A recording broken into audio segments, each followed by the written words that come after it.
Hi, welcome back guys. This is your friend, the Scion Fanfics. Back with amazing fanfiction. This is the series of What if Prankster Deku was HPSC chairman?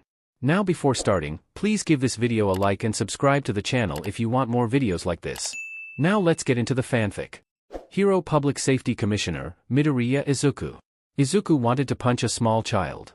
Now, not just any small child, but specifically the one that belonged to two people he was going to have to add to his list of once friends. He'd known Mineta clan for 10 years, since his first year at UA, but never did he think they could raise such a terror. Quickly signing off on a blacklist decree, banning that kid from Japanese heroics, he also sent a recommendation for therapy to the person he first interned with, Mineta Misaki. It was actually pretty funny. Apparently due to the fact this younger Mineta kept harassing the female students going as far as to sexually abuse a quirkless girl, he really wanted to punch this kid for that. The Mineta family, being in charge of a medium-sized support company that focused on fire-quirked heroes, had paid off his predecessor for any crimes the boy committed, because the kid went the Hero Corps Middle, the HPSC's personal school for up-and-coming heroes. They had a general course, which was where the quirkless girl was, and Mineta apparently used her. It took every fiber of will he had to not offer NG reinstatement if he were to turn that kid to ashes. Taking a deep breath, Izuku moved on. He checked the clock. Oh. Nizu would probably be asking for a game in an hour, so he tossed their chess emulator up on one of his monitors, before continuing on to what he needed to do for the day. Checking his inbox, he noticed a starred email that had just arrived. Interesting, the number of emails that automatically got marked in his inbox was low.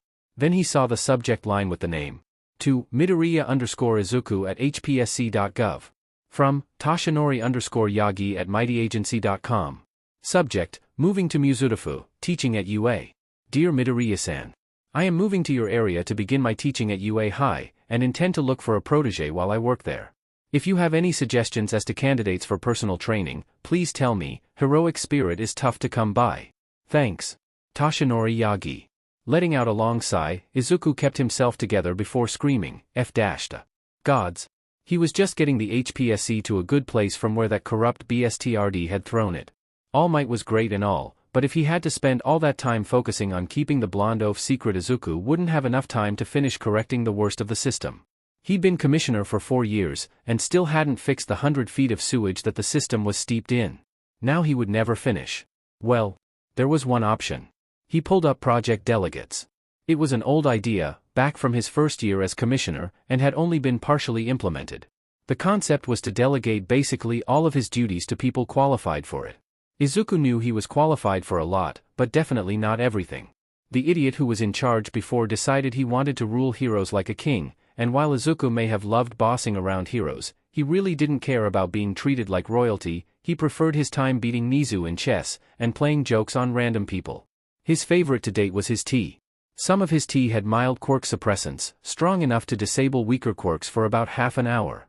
He didn't serve it frequently, but one day he decided to serve some to Tsukachi when they were having a private meeting about a vigilante case a while back, and after the meeting, when they were talking about their private lives, Izuku thought it was a perfect time to bring up the fact that Izuku had recently figured out who his father was, and that it was actually All Might.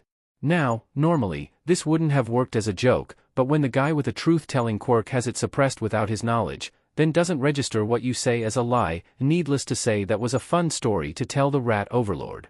But, in order to completely run the HPSC, he was going to need some people to take over a large part of his duties. Really, all the commission should do is sign off on major operations, or be available to consult on important decisions. He was also the final arbiter on most decisions, but the HPSC was nearly self-sufficient. He just needed to get a few people together to take over for his large-scale work, so he could focus on the small number of cases that needed his personal attention. He'd mainly need a handful of heroes to take over duties in a few departments. Sadly, his pet project, the Heroic Quirk Housing Project, would have to be transferred to Gang Orca. See, Izuku was hurt in school most days, just because he was quirkless. Now that Izuku was in charge, he wasn't vindictive, but he did switch the focus of the HQHP. It was originally the program that raised hawks, but the moment he took over, he changed it, drastically. Apparently the old administration thought that they should be raising the kids with flashy quirks that would make great heroes to be heroes under their personal wing, and they just ignored so many great quirks for heroes because they were villainous. The moment he took over, it became what he called a foster complex. It was basically a neighborhood of foster homes for kids with special quirks. The foster parents were not abusive, they had one issue with that and promptly had Tsukachi-san ask any prospective parents about their opinions on the most villainous quirks they knew of, stopping that from happening again. It was one of the last projects he was personally involved in, and while he would keep his daughter, he wasn't going to have time anymore to be in charge of the neighborhood. He called in Gang Orca and Hawks for a meeting the next day, where he'd see which one of them wanted to do it.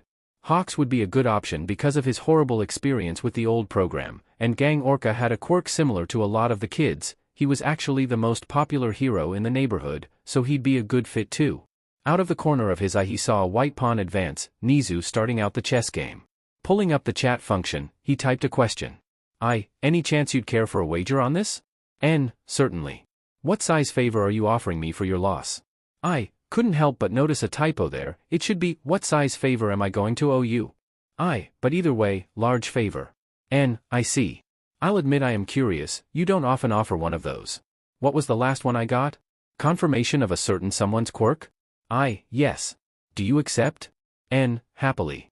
I'll let you know now what I want, quirked animal protections fast. Tracked through Parliament. Certainly. Just beat me first. N, I'm happy to oblige. The game started in earnest. Izuku and Nizu had a pretty good track record against each other, with Izuku winning about 40% of their games. They'd only ever had 2 large favors between the two of them, most of their wagers were very small. The first game he ever played against Nizu was for a large favor actually. He wanted a spot in UA's general education, and hacked chess.com to find Nizu's account and challenge him to a match. Izuku had pretended to be fairly bad at chess, while setting up a trap that Nizu moved too fast into, leaving him with a golden ticket to UA. While he wasn't proud of it, no, he was very proud of it. Since then, Nizu had won one large favor off him, asking for confirmation on his theories of All Might's quirk, something Izuku may or may not have discovered in his second year at UA through tracking All Might's patterns, his teacher, and their lineage, before locating the only written reference to One for All, sitting in the journal of the ancient Pro Instinct, that was written in code. He cracked the code, and apparently Hikage Shinomori, Instinct, was the 4th holder of One for All. He kept the book, never telling anyone about it, but it was a fun secret to have. When he became commissioner, All Might approached Izuku to tell him about it, but Izuku simply told him he already knew. Anyways, he knew he had to beat Nizu if he wanted this plan to work, so he switched off everything except the game. An hour and 70 moves later, Nizu lost. He'd achieved Zugzwang at around move 55, but Nizu held on far longer than Izuku should have been possible. Well then. I see the student has become the master. Or maybe you've been holding back recently, waiting to get whatever you want. Of course not, Nizu-sensei. I would never do such a thing. I may not always completely focus on our games, but I would never intentionally throw a game your way, you'd never let me live it down. Very well, Midoriya. What do you want that you can't just threaten me for? I'll let you know tomorrow, I have some things to take care of before then. Mysterious as always, Midoriya-san. Quickly calling in his department heads, he updated each of them on the increased duties that they would each have while he reduced his workload, which, while they couldn't overrule him, none of them had a problem with in the first place to raise concerns. The number of cases where the HPSC had had to step in to fix a hero's mess had dropped drastically because Izuku had been working 100-hour weeks for about 4 years straight, with only one vacation. What can he say? He enjoyed working, and need to fix a crumbling institution on a limited budget. It was like a great big puzzle. Now all he had was to pass the neighborhood off to Hawks or Orca, and the HPSC would be pretty much ready to go so he could start his plan. Gods, Izuku thought. That blonde idiot. He can't just go teach at UA, all those kids are gonna get hurt if he does that, and the oaf barely knows a thing about how quirks work. If by some miracle the kids survive, they'd need so much help to get back to where they should be. I'd hope Nizu wouldn't let him teach, but I just know he'd get a kick out of it. Well, I guess I'm stepping in. I guess I should also run the test on discrimination at UA, that'll be somewhat fun. Izuku managed to get home in one piece, tucked his daughter into bed, and passed out himself. The next day, early morning he was sitting in his office, the number 2 and 10 pro heroes in front of him.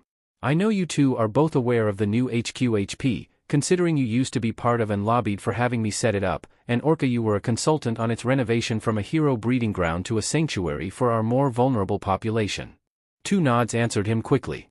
It was normal for Gang Orca to not speak much, but Hawks was talkative with everyone, save Izuku. The name Midoriya was that of the devil in the hero community.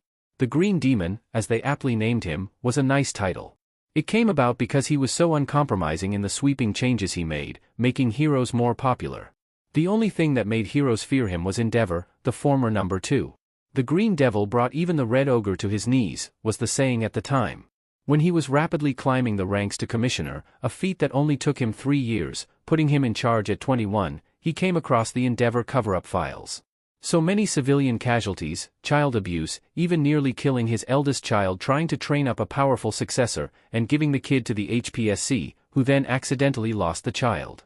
So the first thing Midoriya did as commissioner was destroy the number 2. It was really easy. A couple articles here, news stories there, having the commission fail at their cover-ups, and suddenly public opinion dropped him out of the top 10, and once he was there, Midoriya moved on him directly, getting his wife released from the prison of a mental hospital she was in, and switching Endeavor's license to a provisional one. He was in mandatory therapy for anger management. Surprisingly, they had a good therapist with a fire immunity quirk, would have his license revoked if there were any civilian casualties, had to have a large majority of his villains captured, not killed, and couldn't see his kids. Now he was allowed to see any of the kids if the kids wanted to be with him, up to a max of 2 days, and was also back up to spot 6 on the hero billboards. So the top 10 feared Midoriya, which really wasn't necessary. He wasn't going to do anything, but it was still hilarious to watch the usually so self-confident raptor in front of him turn into a hatchling. Midoriya continued, I have to slow my work here, as I will be starting a second job soon, and I need more time for that. But I also want the HQ HP to be run well, and that is why I am giving it to one of you. I think Orca would be the better fit, seeing as he is the most popular hero there, but as a former resident I thought Hawks should be considered for the position, and have some input. Also, please speak, I'd rather not be the only one talking. Hesitantly, Hawks spoke up. I'd love to, but I think Orca should. I have a lot to do as number 2, and you also just said they like him already. I'm sure the popular kid wouldn't be appreciated, even if I was a former resident. They need someone they know has gone through what they've gone through. And they can tell that about gang here at a glance, no offense. Orca let out a weird mix of chittering and laughing, sounding throughout the office. I'd be honored to. Honestly, I was kind of sad I wasn't able to in the first place. Those kids are fun to be around, especially considering I think they represent all of my biggest fans. Thank you for accepting then. I'll send the paperwork over to your agency, which is close enough to the neighborhood, so you should be fine not moving into it. Sorry for the short meeting, I honestly thought Hawks would fight you for the position, not wanting any kids treated the same as him and all. Nope, boss. You did a great job fixing that place up, and I really don't have much to worry about when it comes to that place as it is now. Orca, you'll be a great fit. I went there a couple months back, and I got asked 2 questions a lot. Can I have a feather? Which was a yes, and do you know Gang Orca? I'm pretty sure they would ask the same from All Might about you, not the feather thing. Orca laughed and chittered again. But boss, what job are you taking? You're already the top bird around here, what could you do now? Midoriya smiled, knowingly. Typing a quick message to Nizu and confirming he'd do any large favor, which he did, he gave him the request at the same time he spoke his intent aloud to the 2 pros in the room. I'm going to teach heroics at UA High School. Midoriya said with the most sheet-eating grin. A bird, killer whale, and Stoat quickly all responded the same way, the third in all caps on a chess website. You what? Nizu was offended. He'd been beaten fair and square, with the prospect of a large favor on the table. Midoriya knew he'd hold up his end of the deal, what could be so bad he was confirming it. Typing, he confirmed it. Of course. As earned, 1 massive favor from the rat overlord. Is typing. Thank you for giving me a job alongside All Might as a UA heroics teacher. Nizu sweat dropped. He'd known it would be a big deal and all, the only large favors ever exchanged were truly massive. But never, even with high spec, was this a clear option. It only had a 4.38% chance of occurring, with there being a 92% chance of him asking the rat overlord to overlook the younger Midoriya's criminal record and let her info UA. Never did he expected the 17th least likely outcome to be the truth. And knowing All Might was going to teach at UA? That was a private conversation between only All Might and Nizu, neither of them were going to talk about it for a few months. So how did Midoriya know? Nizu grinned. This was why he loved his personal student. He recalled that fateful day 11 years ago like it was yesterday. RA+_overlord, invitation to new game by greenmovisfirstinchess.com. He clicked on it, only because he didn't get challenges from there often. His account was almost never active in public, so a game from an unknown user was interesting. The usual use of the website for him was to play chess with a few American businessmen, when he wanted to trick some poor fools he'd just boot up a guest account and not use his real one. So when an invite from a Japanese user was sent, he was curious. The account was listing in English, and he made sure it appeared that he was a resident of the UK if they were to check into his account. There was no reason he should know Japanese going by his account details, and considering he hadn't spoken of this account to anyone in the country, it was impressive. RA+_overlord has opened a private message with green moves first. Gee, you actually answered Nizu. Nizu was shocked. Someone had somehow connected the account to him, which, while impressive, was just intriguing to him. After all, there was no reason to track this account down, it was only used for a game. Hello there human. How do you know that I control this account? Gee, your game history. It's public. While you only play private games, the metadata says that you only go up against a couple of business tycoons and the occasional national or world champion. Considering the fact that unless it's against a national champion, you always win, that means you must be a great player. All the nation champions' names are known, and the business tycoons all have connections to UA through donations. Putting all that together, plus your name, it was easy. Well, that was unexpected. Nizu thought this man had hacked the server and managed to locate him, but it was just logical data based on his games. Rather impressive, actually. Well then. That is rather impressive. I thought this account had no ties to me. I'll have to get a new one. If you actually know how to play, and aren't just using this to contact me, care for a match? Gee, I know the rules, my mom taught me a while back. I'll probably lose, but on the off chance I beat you, could I come to UA for general studies? You probably know that we don't offer a transfer system to bring kids in from out of school. Gee, no, I'm still in middle school. Aldra, if you care to check. That almost stopped Nizu's heart. The most likely chance was that this kid was about to start as a third year at some no-name school, and was hoping to get a better name-recognized diploma, and use it to get a cushy job. There was also a chance that he was a first year who was scared of the test last year, but a second or third year was more likely. A middle schooler wasn't a possibility that crossed Nizu's mind. This child had accidentally foiled high specs. What year are you? Gee, second. Well, there goes all semblance of predictive reasoning being accurate. This was just a smart kid with a technology or analysis quirk who wanted to pad his chances at UA, fair enough.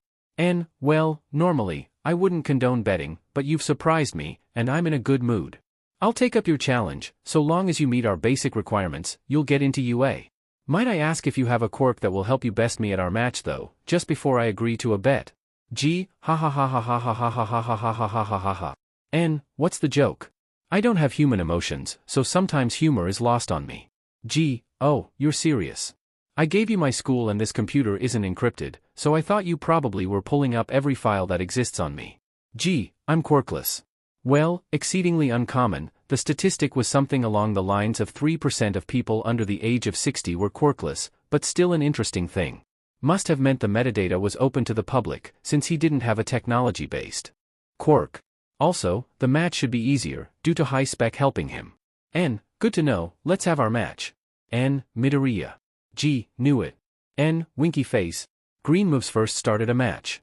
RA+_overlord has joined the match. Nizu would come to regret his cockiness.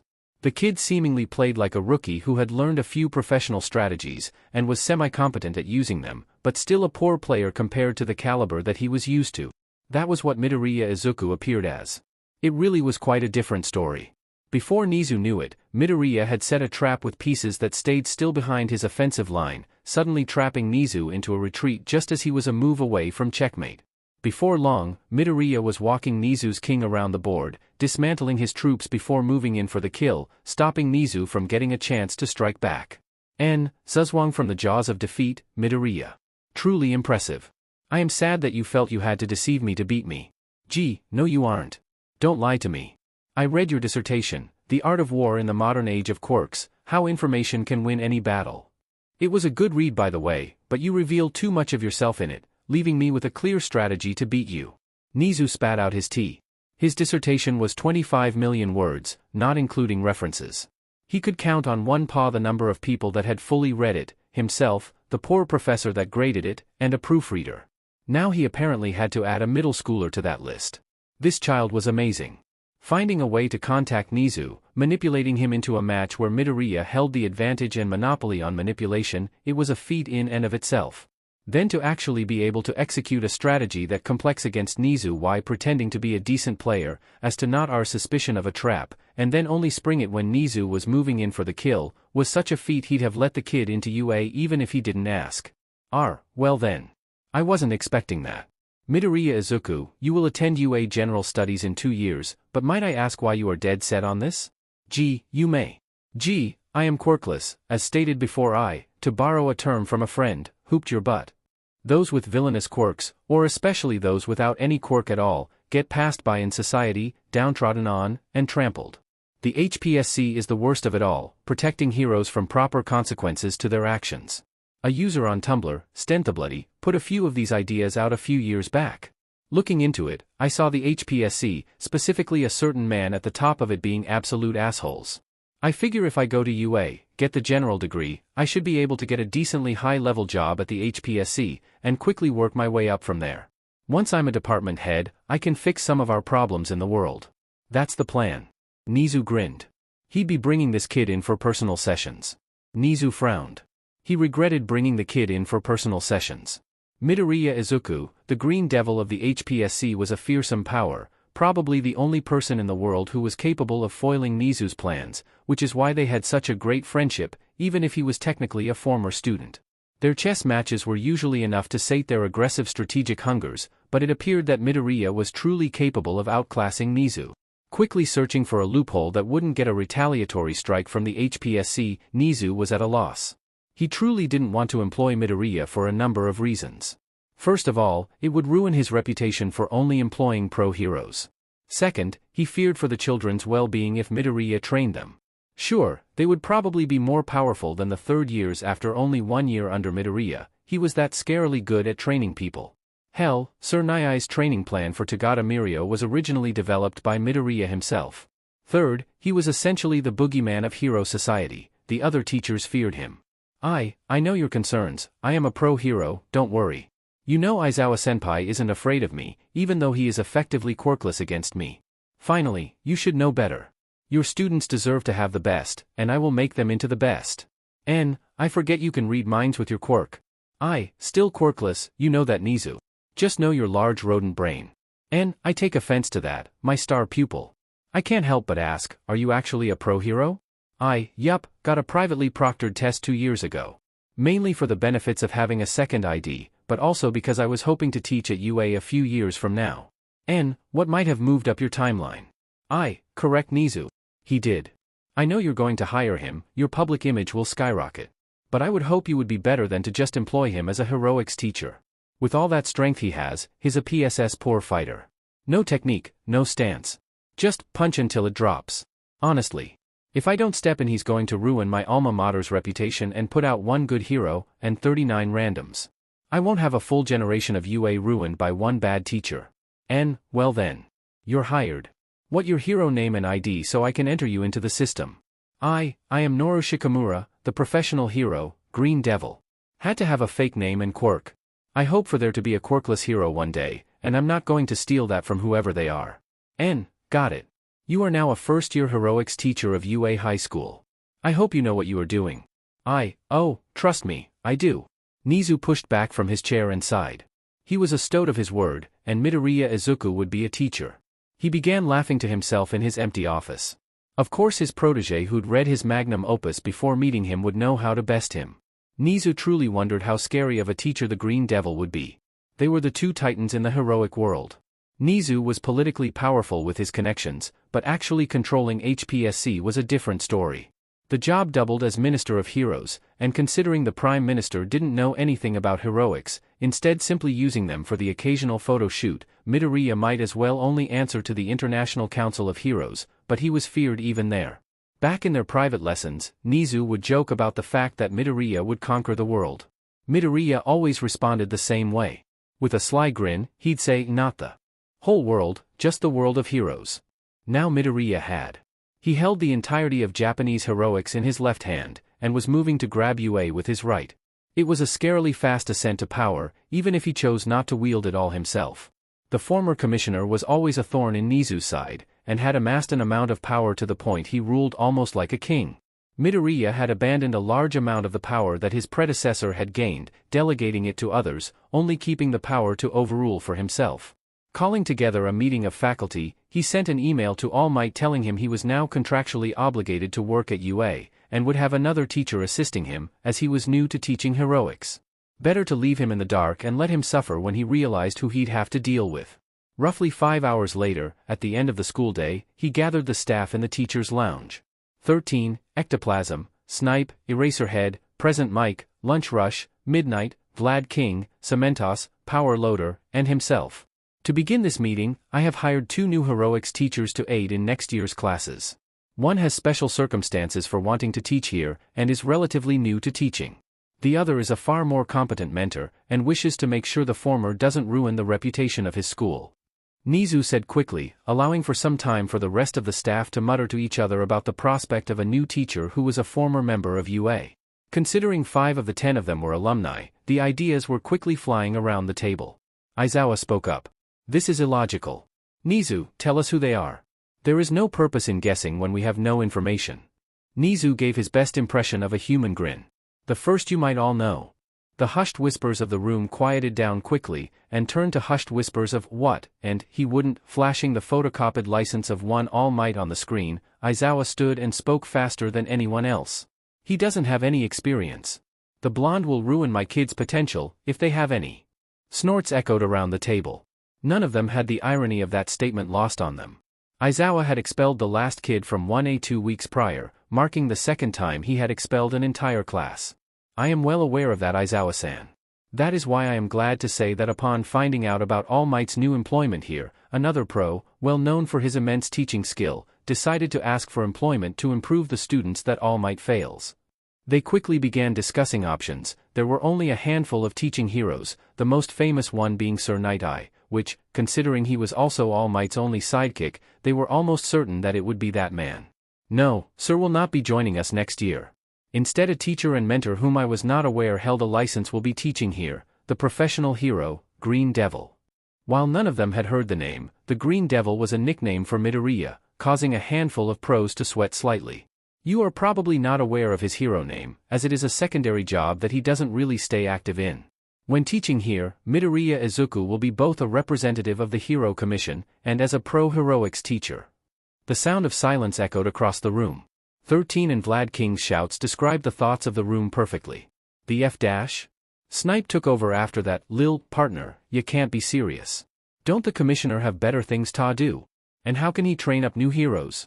You said he's a pro, but I've never heard that name on any mission. Midnight tacked on. The rodent made a clicking noise with his tongue, silencing the staff in an instant. It is out of my hands, but trust me, we don't have to worry about the class being adequately trained. We should be more worried about him pushing them too far. He's the mastermind behind Hawk's most recent push to the top and all of the strength that Hero has gathered, along with our own Togata Mirio's growth, and the heroic path of 13. The various reactions spoke to who knew what their junior was capable of.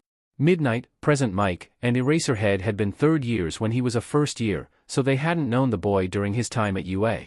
The only one who did know him personally at the table was probably the only person who knew him better than Nizu. 13. Midoriya was the reason 13 was in the hero course in the first place. They had been scared to use their quirk on the practical entrance exam, and failed into the general course because of it. Midoriya found them, and got her to the point with her quirk where they were able to come second in the sports festival, enough to secure them a spot in 1B. With a good track record, and technically being a pro, the staff found themselves with the same problem Nizu had. They had to let him in to teach. Shoyuta, you'll be dealing with them the most, you'll have to figure it out. Nizu said as they moved on to other topics. Midoriya signed off on a copy of a document before scanning it and sending it into the housing authority. It turned out buying a penthouse 5 blocks from UA wasn't that expensive. Well, if Izuku was honest with himself, he knew he'd made a pretty penny as commissioner, not to mention his stock portfolio. Sending a text to his older daughter, telling her that he'd be working at UA, but she'd still have to get in the default way. Also that they were moving closer to the school, and to tell his youngest about it. He loved his daughters. They were just too cute. He knew he should take more time off for them, but he didn't really think that that was the best choice at the moment. Midoriya Himiko and Midoriya Aia. His 2 lovely girls. Himiko was 14, hoping for UA, and Aia was only 4, going into her first year at primary school. He and his wife had adopted Himiko when they were struggling to get PRGNNT, and only 10 months later they had a beautiful baby. His wife. It had been far too long since she'd passed on. She died in a villain attack when AIA was only 1. They had to have a closed casket funeral, because her death was gruesome enough to leave the body unrecognizable. They only knew it was her because the DNA matched her hairbrush that Izuku had. It was part of the reason that while the reformed HPSC was better for the public, it was far more terrifying to villains. Grabbing his costume case from a drawer under his desk, he hopped in his car and went to go help move his daughters into a new home. Draining the last drop of blood from her bag, Himiko dangled her legs over the edge of her bed. She was excited. They'd moved before, and she didn't have a permanent home for years anyway, so a change in location, especially one taking her closer to her dream. Of course, she knew she got lucky, Izu finding her on the street and saving her from a group of thugs, then offering her a new chance at life was a big deal. He didn't even blink when she lapped up some of the blood from one of the men who had fainted. So she agreed, and the Midoriyas had adopted her the same day. Apparently being a department head of the HPSC had perks, and now he had even more with the big fancy promotion. Apparently her dad could just get her fresh blood. At first she just devoured it without a second thought, but after a year of daily blood that all tasted like it was from the same person, Himiko got curious as to who could produce this much blood. The heroes probably should commit, seppuku, as Mr. Staney called it, employed some doctor with a regeneration quirk, and since he was a universal donor, spent a ton of time giving blood. So with her dad as his boss, she was access to a metric sheet ton of blood. It wasn't bad blood either, apparently regenerating blood was really filling for her, more generated as she digested it, or something. Izu explained it once. She didn't really care beyond the fact that she wasn't limited beyond 1 pack a day, and that it tasted really good. Pushing herself off her bed, Himiko walked over to her nightstand, and held the picture she kept so pristine. The Midoriya family, Midoriya Izuku, Midoriya Yuki, Toga Himiko, and Midoriya AIA. It was taken at a park, and was one of the very few pictures they had of the 4 of them before that BSTRD killed her mother. Her mother. It was bizarre.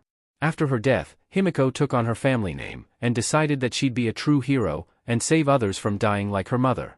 AIA would never know her mother because of DMN villains. Their mother was an angel descended from the heavens.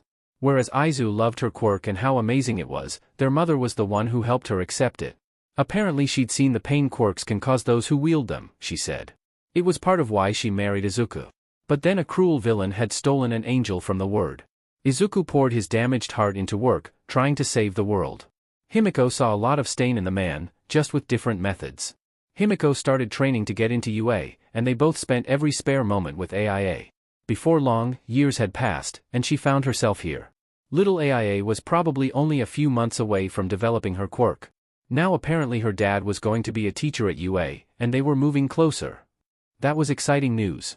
Starting to pack her things into boxes, she found AIA watching some children's TV show, and turned it off, handing her some books she could read. Dad didn't have many rules, but they weren't supposed to watch too much TV.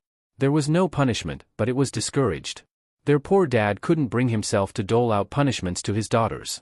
Himiko loved to tease him about it. The Green Devil can't bring himself to get mad at 2 little girls?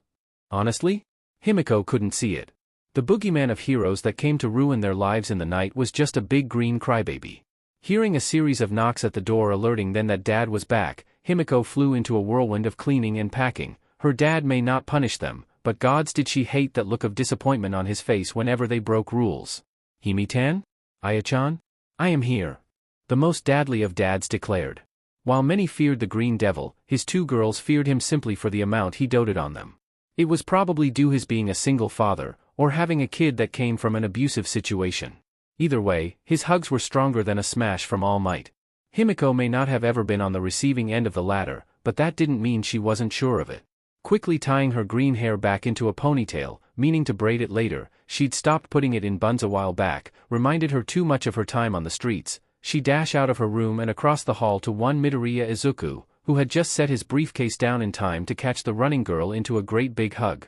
Spinning his older daughter around once, he barely anchored himself before a small ball of green fluff ran into his thigh, threatening his balance by curling tightly around his left leg. I see you both missed me. I love you too. Love you, Dad. The harmony of 2 voices, both sincere, though the older one was dripping with a level of sarcasm seldom used near Izuku. Izuku set down his oldest, prompting the younger to relinquish her iron grip of his leg. Kneeling in front of the small girl, he spoke softly. Aya-chan, Daddy is getting another job, so we have to go to another part of the city to live. Is that okay with you, Tiziana? Tiziana and Carmilla were nicknames for his daughters, based on fantasy beings like them. While Carmilla came from his older daughter's quirk, a name she was surprisingly taken with, his younger daughter had yet to develop a quirk, so he just called her by the name of a fairy queen. It was cute. Her green hair made her look like a forest spirit. Aha, Daddy. But why are you getting a new job? I thought you liked bossing around heroes. Flame Poop is your favorite to mess with, right? Izuku barely held in a snort for that one. If he wasn't careful, he'd get an actual license for endeavor with the hero name Flame Poop on it. He still might. It would be funny to see the Flame Poop's reaction. Daddy will still get to boss around the heroes. Daddy isn't leaving those guys like Flame Poop to do whatever they want. He's just gonna help teach some other up-and-coming heroes, so there aren't any more Flame Poops running around. Himiko chimed in, perfectly explaining the situation. So yeah, that's what I'm doing. And hey, if your big sis does well on that test that she's stressing over, even though it's a year away and she shouldn't worry about it now, I might get to teach her. He ruffled the curly locks of hair that cascaded down to the young child's shoulders. Also, the school I'm working at has some really nice heroes as teachers. You could meet them. Who, Papa? What heroes? You already let me see all the cool ones I liked. Who else is there? Gods, his kids were too cute for their own good. Sure, Izuku might have leveraged his wife's passing and his position as head of the HPSC to ensure his youngest daughter, who may have loved heroes more than even he did, got to meet any she liked. Well, all but one. Probably not any you'd like, though your sister's favorite Vlad works there. Oh, he snapped, pretending to remember something. There's this one hero that I think I might have shown you. He looks a bit like a weird homeless guy, but he's actually a cool pro. He's underground, so not much video of him to see, but his name is Eraserhead. The child's eyes bulged. He'd known for a while that Eraserhead was her favorite hero. It was weird for a kid to love a hero who didn't show up on TV much, but apparently she'd walked in on him adding a joke addendum to his file as a prank. The addendum was a picture of him in a pink kitten onesie, along with a picture of his hero costume beside it for a point of comparison. She practically yelled, "Comfy hero," and ran around trying to grab the picture. Who knew a hero just needed to like cats and wear sweatpants to become her favorite hero? Eraserhead-san. You're gonna work with the Eraserhead. Can I meet Eraserhead? Please? Please? Please?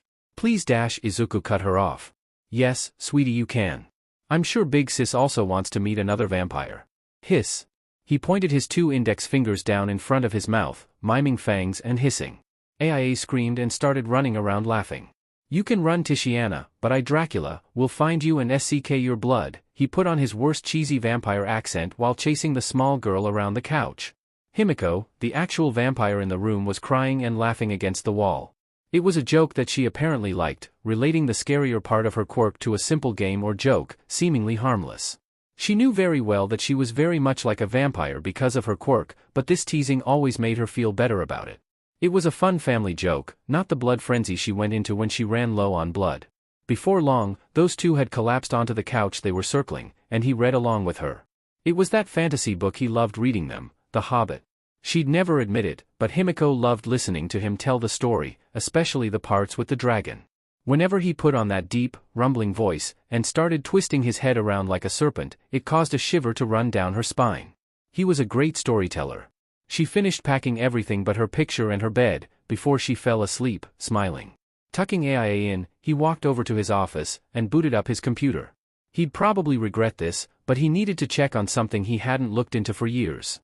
Izuku was reasonably sure that the fight between All Might and All for One that managed to give him enough leverage to catapult himself into his position as commissioner had killed the villain, or at least put him into a coma. All Might said he was dead with certainty, but the thought of someone like that existing was agonizing to Izuku. Some thought that the encounter between superhero and supervillain was fate, but Izuku knew better. He'd facilitated it. It had taken months of establishing himself as the villain mist, giving out analysis to help rob stores, take down heroes, or the like.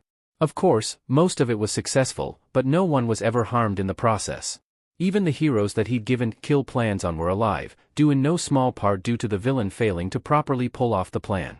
If anyone were to look into it, it would always look like a failing on the soldier's part, not the planners. Before long, he had an established presence, and hunted for the biggest villain he could find. His plan was to catch a big fish, and use it to prove why he'd take over as commissioner, when he revealed a scandal that would force the current one to step down. Izuku stumbled across the legend of All for One, and accidentally met the man on hiddenaffairs.com, a site that offered encryption so secure, even if it was originally for cheating on spouses, it was now used by most of the Japanese underworld. The original interaction went like this. Nowhere, I need a plan, missed. Missed, ASL?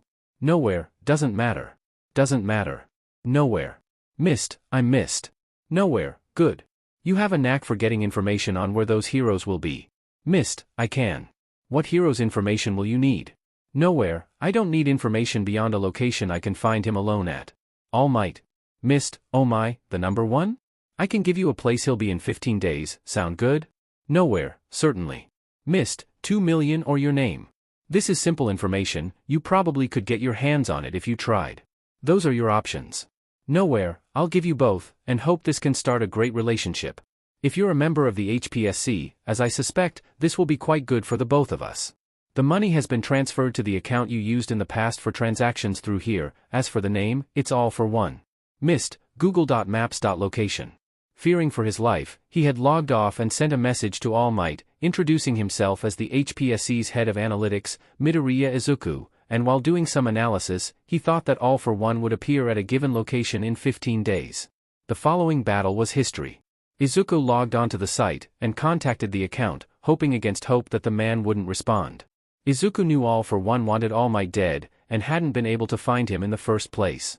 He was hoping that All for One was actually dead, and not just unable to find All Might's future locations. That hope was futile. Missed, All for One, I need a favor. Nowhere, the architect of my demise shows his face. Nowhere, what might this favor be? Flailing for a moment at the response, he made something up. Missed, I am aware of your fight with All Might 4 years ago. Were you able to find any weaknesses? Nowhere, the man had no weaknesses, I gave him one. You'll be given it if you give me your name and job at the HPSC. I'm guessing you're Sata Mezujo, Deputy Head of the Department of Legal Affairs, please do confirm it. Missed, I would rather be uninformed than give you information on myself. Nowhere, considering that was quite passionate for one such as you, Missed, I'll take that as an admission of guilt. I destroyed his right lung and stomach. The injury should still cause him a great deal of pain. Missed, that was no admission, but thank you. Izuku logged off. This was bad. Really bad. All for One was alive, and probably only not attacking All Might because All Might seemed to crop up around random cities with no pattern. If All Might went to work at UA, the school would be targeted, just because people could confirm All Might's position, something quite difficult to do. And given the train he'd given Himiko, she'd be in school there too. This was bad. All Might didn't have nightmares. No. That was impossible. All Might was the number one hero, the symbol of peace. There was no way someone as strong as him would have a nightmare. Yagi Tashinori, on the other hand, did have nightmares. They were all about All for One, be it his master's death, or his own battle with the monster. However, now Yagi had to deal with a new kind of nightmare. A nightmare that came in the form of an email from the most frightening person he knew, to the second most frightening being he knew and himself. The worst part about it was that he was awake, meaning it was real. From Midoriya_Izuku at hpsc.gov. To Yagi_Tashinori at mightyagency.com, Nedzu at ua.edu. This is an email because Dumas is an idiot. I'm copying Nizu on this because I'd rather keep you both informed. I'll keep it brief. Yagi, you're a fool. Apparently Alexander is alive, and hasn't been able to set a meeting with you due to your erratic schedule. If you take up the new job, your schedule will solidify, and he will be able to meet with you. Because of this, I'll be teaching with you. And if you don't think that's a good idea, we both know you're only planning on teaching one kid. I can handle the others. Why must you do this? Midoriya Izuku. Well, he didn't understand it at first, he didn't know who either of Dumas or Alexander was. Googling it, he found that they were one name, Alexander Dumas, the writer of a book named Les Trois Mousquetaires, The Three Musketeers. That just made the email more confusing. Apparently there was some code he wasn't getting. He paled. Right there, under this writer's quotes, was a phrase. All for one and one for all. All for one and one for all. Quickly replacing Alexander with all for one and Dumas with one for all, himself, he read it again. Oh no. All for one was alive. All for one was looking for him. Nizu was sipping on his tea when an email popped into his inbox from Midoriya. Glancing over it, he enjoyed the code. It was clever enough to where unless someone already knew the secret, the email just looked like a meeting schedule. Well, that wasn't technically wrong, but Nizu did a spit take. If anyone would attack UA while in operation, it would be that man. It had been a week since he emailed the blonde oaf and the rat. A few contingencies had been set up, and he'd spent most of the week moving into his family's new apartment and playing with his daughters. Life was good. Each morning, he did some light sparring with Himiko, and they were fairly evenly matched. Her style was a bit more erratic than his, having started as street brawling. Ever since she asked him for more official training, he developed a fighting style for her. His usual was more mixed martial arts with a focus on Tai Chi. He developed a similar fighting style for her to use, which was almost entirely Tai Chi, but with a handful of more destructive moves thrown in. IHE made it after realizing that simply due to her quirk she could win if she simply managed to get a hit or two in. Vampirus, as the quirk counselor called it, was a quirk that essentially made her into a vampire.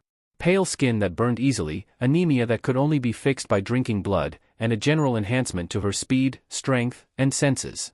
Drinking blood would also allow her to shapeshift into that person, if she wanted to. Oftentimes, they realized, suddenly changing height, build, and having a suit of armor that absorbed damage before it transferred over to her real form, allowed for a fight to be ended instantly just due to surprise. So their sparring was actually fairly nice and relaxing. Considering the style was teaching her was almost entirely based on dodging, they rarely got hurt, and just got to be sweaty messes before eventually collapsing from exhaustion. This morning's fight ended when he miscalculated, and moved in too close, allowing her to get a slash with her blunt knife in, giving her the win. "I got you." Himiko bounced on the ball of her feet, clearly happy about winning the bout. "I want pancakes with strawberries." Ah yes. Their morning wager. She got to pick breakfast, and it was always that, pancakes with strawberries. Turning around and heading to the kitchen to begin breakfast, he called back. "Okay, Himi-tan. You won, so I shall prepare a feast fit for a queen." Or 2 he mumbled that last part under his breath. Yes, he was theoretically in charge of the house, but he could control those two just about as easily as he could stop hawks from flying. Scratch that, he had 100 ways to ground the cardinal, and literally no way to stand up to the tiny menaces he lived with. Cutting on the stove, and retrieving ingredients and a mixing bowl, he started making Himiko's bounty. Today was a big day for all three of them. He'd be meeting most of the faculty at UA to discuss the coming year, and also helping prepare final exams for their classes. Himiko and AIA were going to school, a decision he didn't like, but AIA was old enough to start primary school, and Himiko should have some socialization before entering a school like UA, so he was sending her to Hero Core Middle School, considering they recently had a slot open up in one of their third-year classes.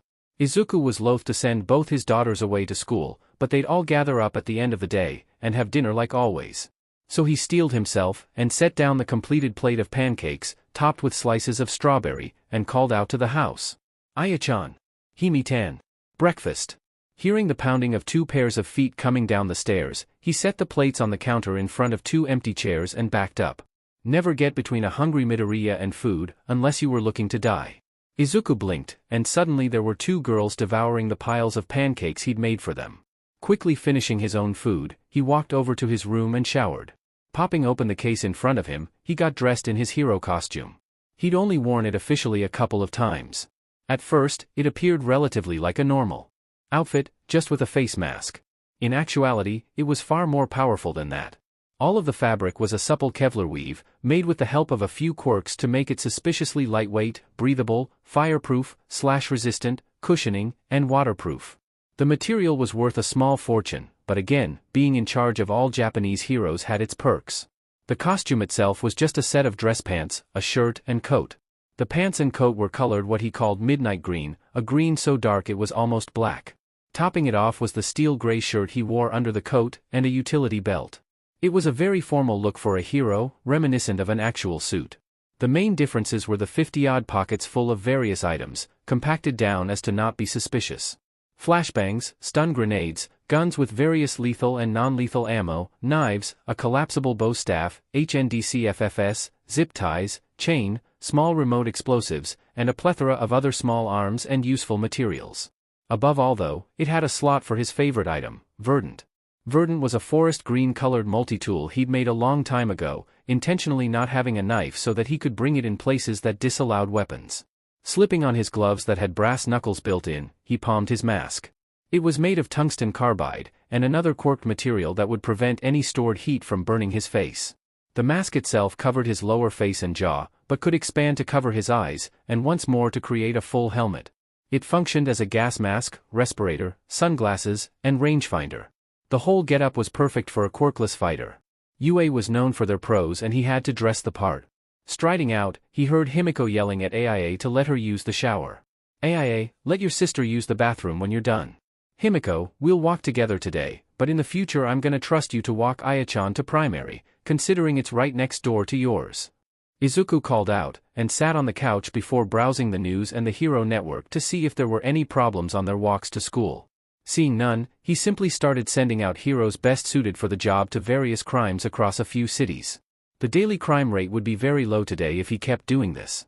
It was cathartic, moving the heroes around like chess pieces, exercising so much power as someone who barely a decade ago had been called powerless and told to die. But he'd never gotten a hero hurt or killed, and villains dropped like flies when he organized the heroes personally, so he didn't mind the amount of narcissism that he was putting on display here. Half an hour later, he clicked his phone off, upon hearing his daughters yell back at him that they were ready to go.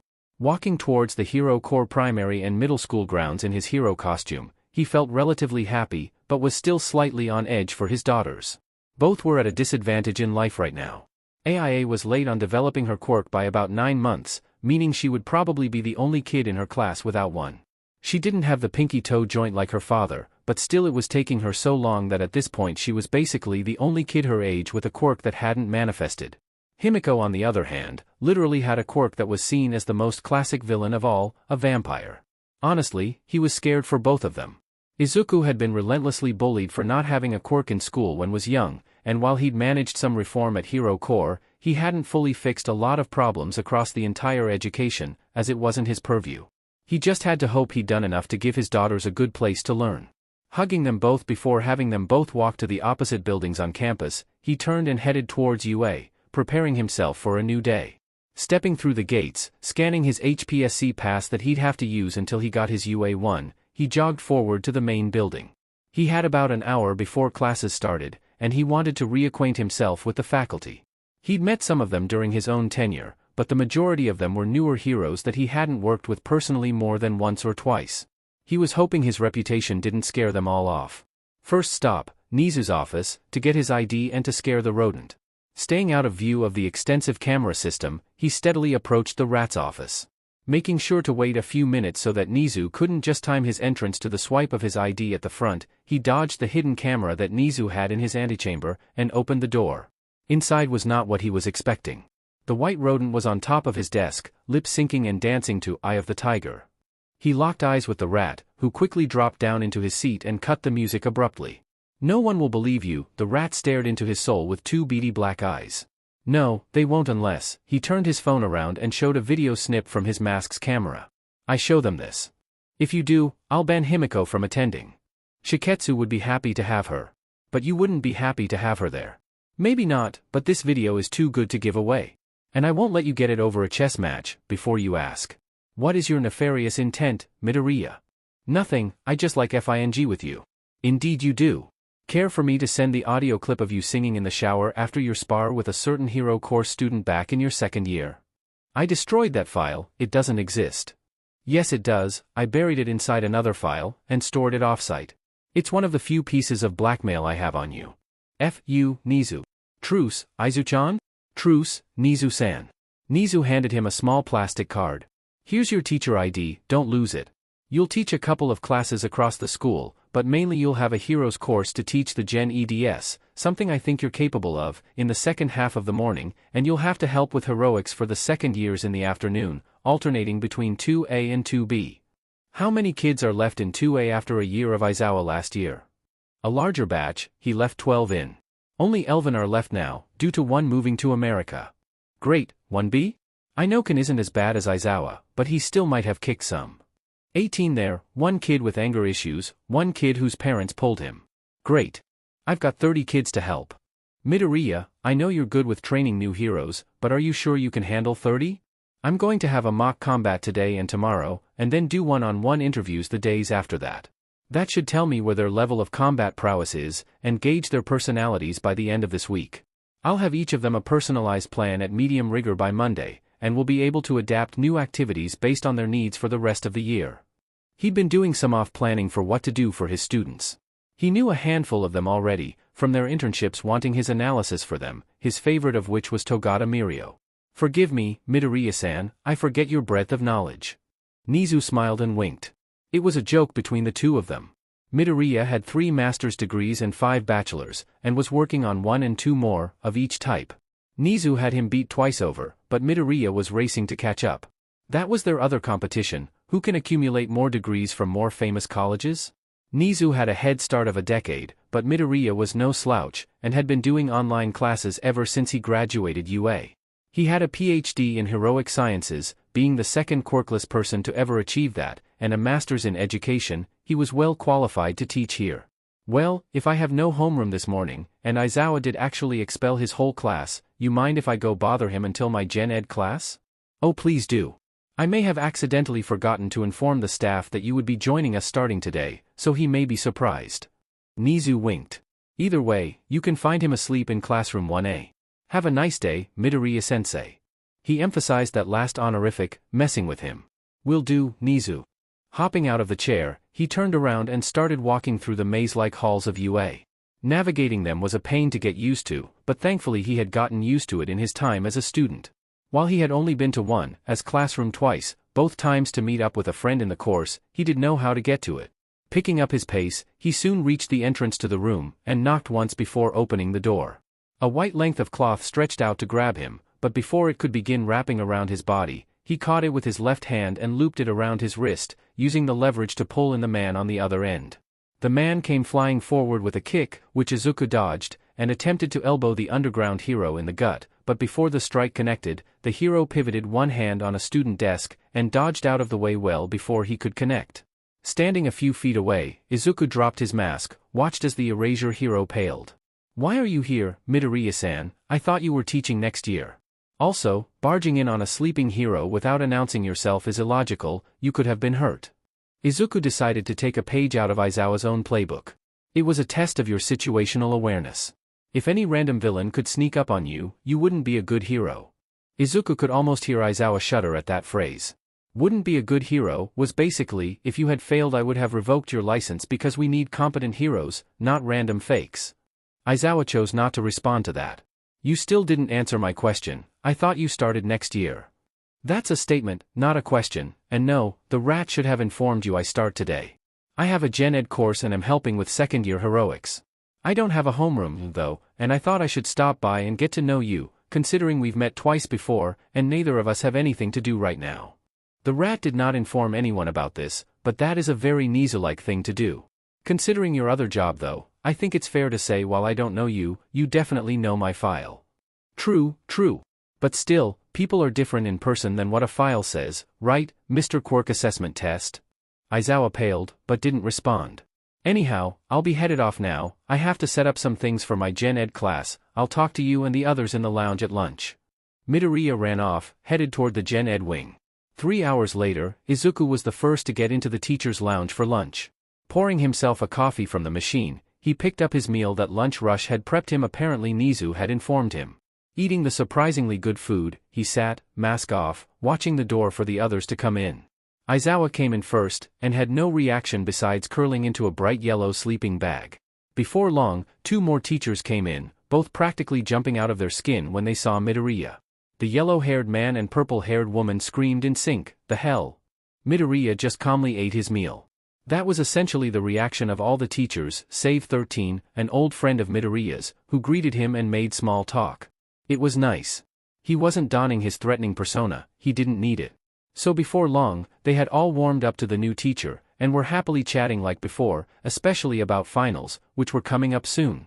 Everything was perfect, until a golden fire exploded in the middle of the room. Himiko strode into her new classroom, wondering what it would be like. She hadn't been in a normal class since she was 4, and while Izuku had caught her up on her learning to the best of her knowledge, she hadn't known any other kids, besides Ayatan, but AIA was a sister, not a friend. So Himiko didn't know what to expect. The classroom looked fairly normal, but one desk had been pushed back into the corner. The teacher, a younger woman, barely older than her father, pulled her aside at the front of the classroom. The moment the woman spoke, Himiko was transported back to her original parents, and the hate-filled speech they gave her the moment her quirk manifested. Listen, I know your dad is apparently some government big shot and that's how he cheated you in here, but this is a school for heroes, and I'm not going to have you jeopardizing our good students' future. Also, blood is disgusting, no drinking it in class, or school at all. That's final. I won't have a future villain corrupting a whole group of future heroes, especially when you're replacing one of the school's best. The words were sharp, honed as to break someone down. They also dripped with deadly venom that threatened to poison the very hope she had worked so hard for. Knowing it wasn't worth it to fight over, she just repeated her mother's words in her mind. It's completely natural, Miko. You're just a girl, not some evil spirit. Her mother guided Himiko's hand over her heart. You're alive, Miko dear. You're human, just like anyone else, don't let anyone else say a thing about it. If they do, just tell me, I'll knock some sense into them. Midoriya? Did you hear what I said? Himiko looked up into her teacher's eyes, and nodded. Good. Oh, everyone is in here, finally. She cleared her throat and spoke up. This is Midoriya Himiko. Her quirk makes her want blood, don't get too close. She pointed Himiko at a desk that was positioned in the back corner of the room, about 2 meters from the nearest person, very isolated. Slumping her shoulders, the words her mother said weren't enough to keep her from wanting to shrink away into nothing. Plodding over to her new island of a desk, she sat down, and listened to the teacher speak. Today we'll have us go over cubic functions in maths, your assigned readings in Japanese, a selection from Shakespeare in English, a continuation of last class in heroic sciences, our unit on the dawn of quirks in modern history, and life skills at the end of the day. 20 minutes until your maths teacher will be here, free time until then. Remember, the teacher pointed to Himiko. She's basically a vampire, she might seem harmless, but don't chance it. The teacher sat behind her desk. Himiko pulled up her legs to her chest, and let a few tears come to her eyes. This was the real world. No one would like her. She knew she wasn't a monster, but no one outside of her family would ever believe that. Hiding her sobs, she sat there downcast, failing to notice when a girl walked over to her. Oriya, the girl talking to her, sounded concerned. Tentatively, Himiko looked up, and saw 2 piercing dark eyes staring into her own yellow ones. The girl spoke again. I'm sorry for the way the rest of the class is acting, Midoriya. Her voice was low, and calming. If they can't see the difference between a quirk and a person, there is no way they can be heroes. After all, quirks are just tools, and no tool can be evil. Any villainous quirk is just a powerful quirk that people fear, and that power, even if frightening, can be used for good. Those words.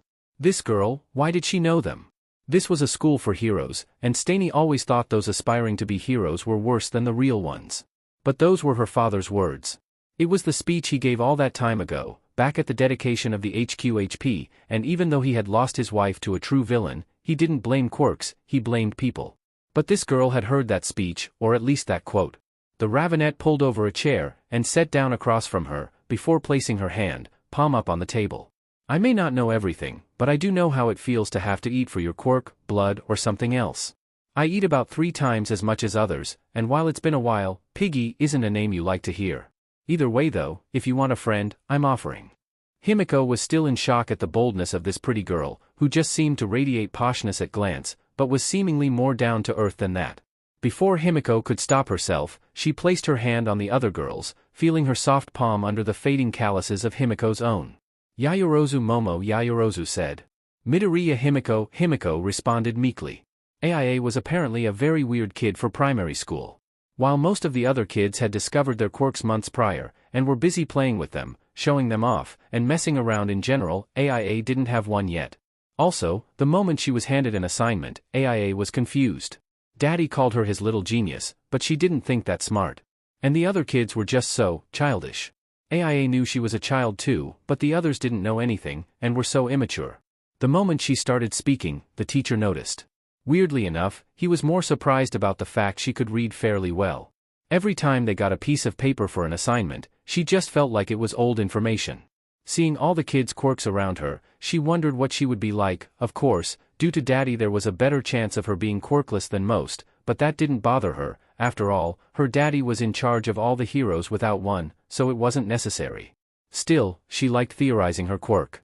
Daddy had given her the list of quirks that her mother and 4 grandparents had. She was really hoping for her mother's quirk, Trace. It was a cool quirk when Daddy described it. Her mom could find anyone or anything just by holding an object related to it, and focusing. Her mom had described it as a picture showing up in her head, and then seeing a string connected to that point that she could follow.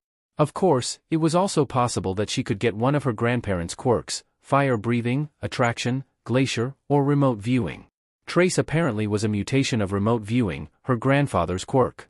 Fire breathing was a cool quirk too. AIA had spent days creating possible quirks out of the mix of her family's quirks. Sadly, Big Sister wasn't her blood, sister, so she probably wouldn't be a vampire like her, unless something weird happened. There were cool quirks she might have, like Ice Breath, where she could breath cold air, which was a flashy, but not the most useful quirk. The one she really wanted was one she came up with named Thief. It was a mix of remote viewing and attraction. If she could see anywhere, and then move items from there to her, that would be a really cool quirk she would be able to use as a hero. After all, that was her dream job, a heroine. But for now, she would just study. Well, AIA thought she would, but before she could get fully engrossed into her book, a boy approached her. "What's your quirk?" "I've got a cool one, I can create lightning ball, see my awesome quirk, Pac-Man?" The boy created 3 small, glowing, yellow balls that shifted and seemed to split apart and close constantly. It was a cool quirk, and she could imagine more than a few uses in hero work for it. "I don't have mine quite yet." AIA spoke quietly, kind of hoping he had missed it, seeing as he was paying attention to everything else, not her. But he did hear. "You're quirkless? Really? I thought they were all gone. You're like some weird, rare lizard." His eyes brightened. "Hey, this kid doesn't have a quirk, see? I gonna call her Gecko, 'cause she's like that slimy lizard that died off last week." "Hi Gecko," AIA cried. Why were they mocking her? It wasn't fair. She wasn't quirkless yet, she could still get a quirk, right? Yeah. She'd get a quirk, and even if she didn't get a strong one or one at all, she'd be the best hero ever, better than All Might, better than even Eraserhead.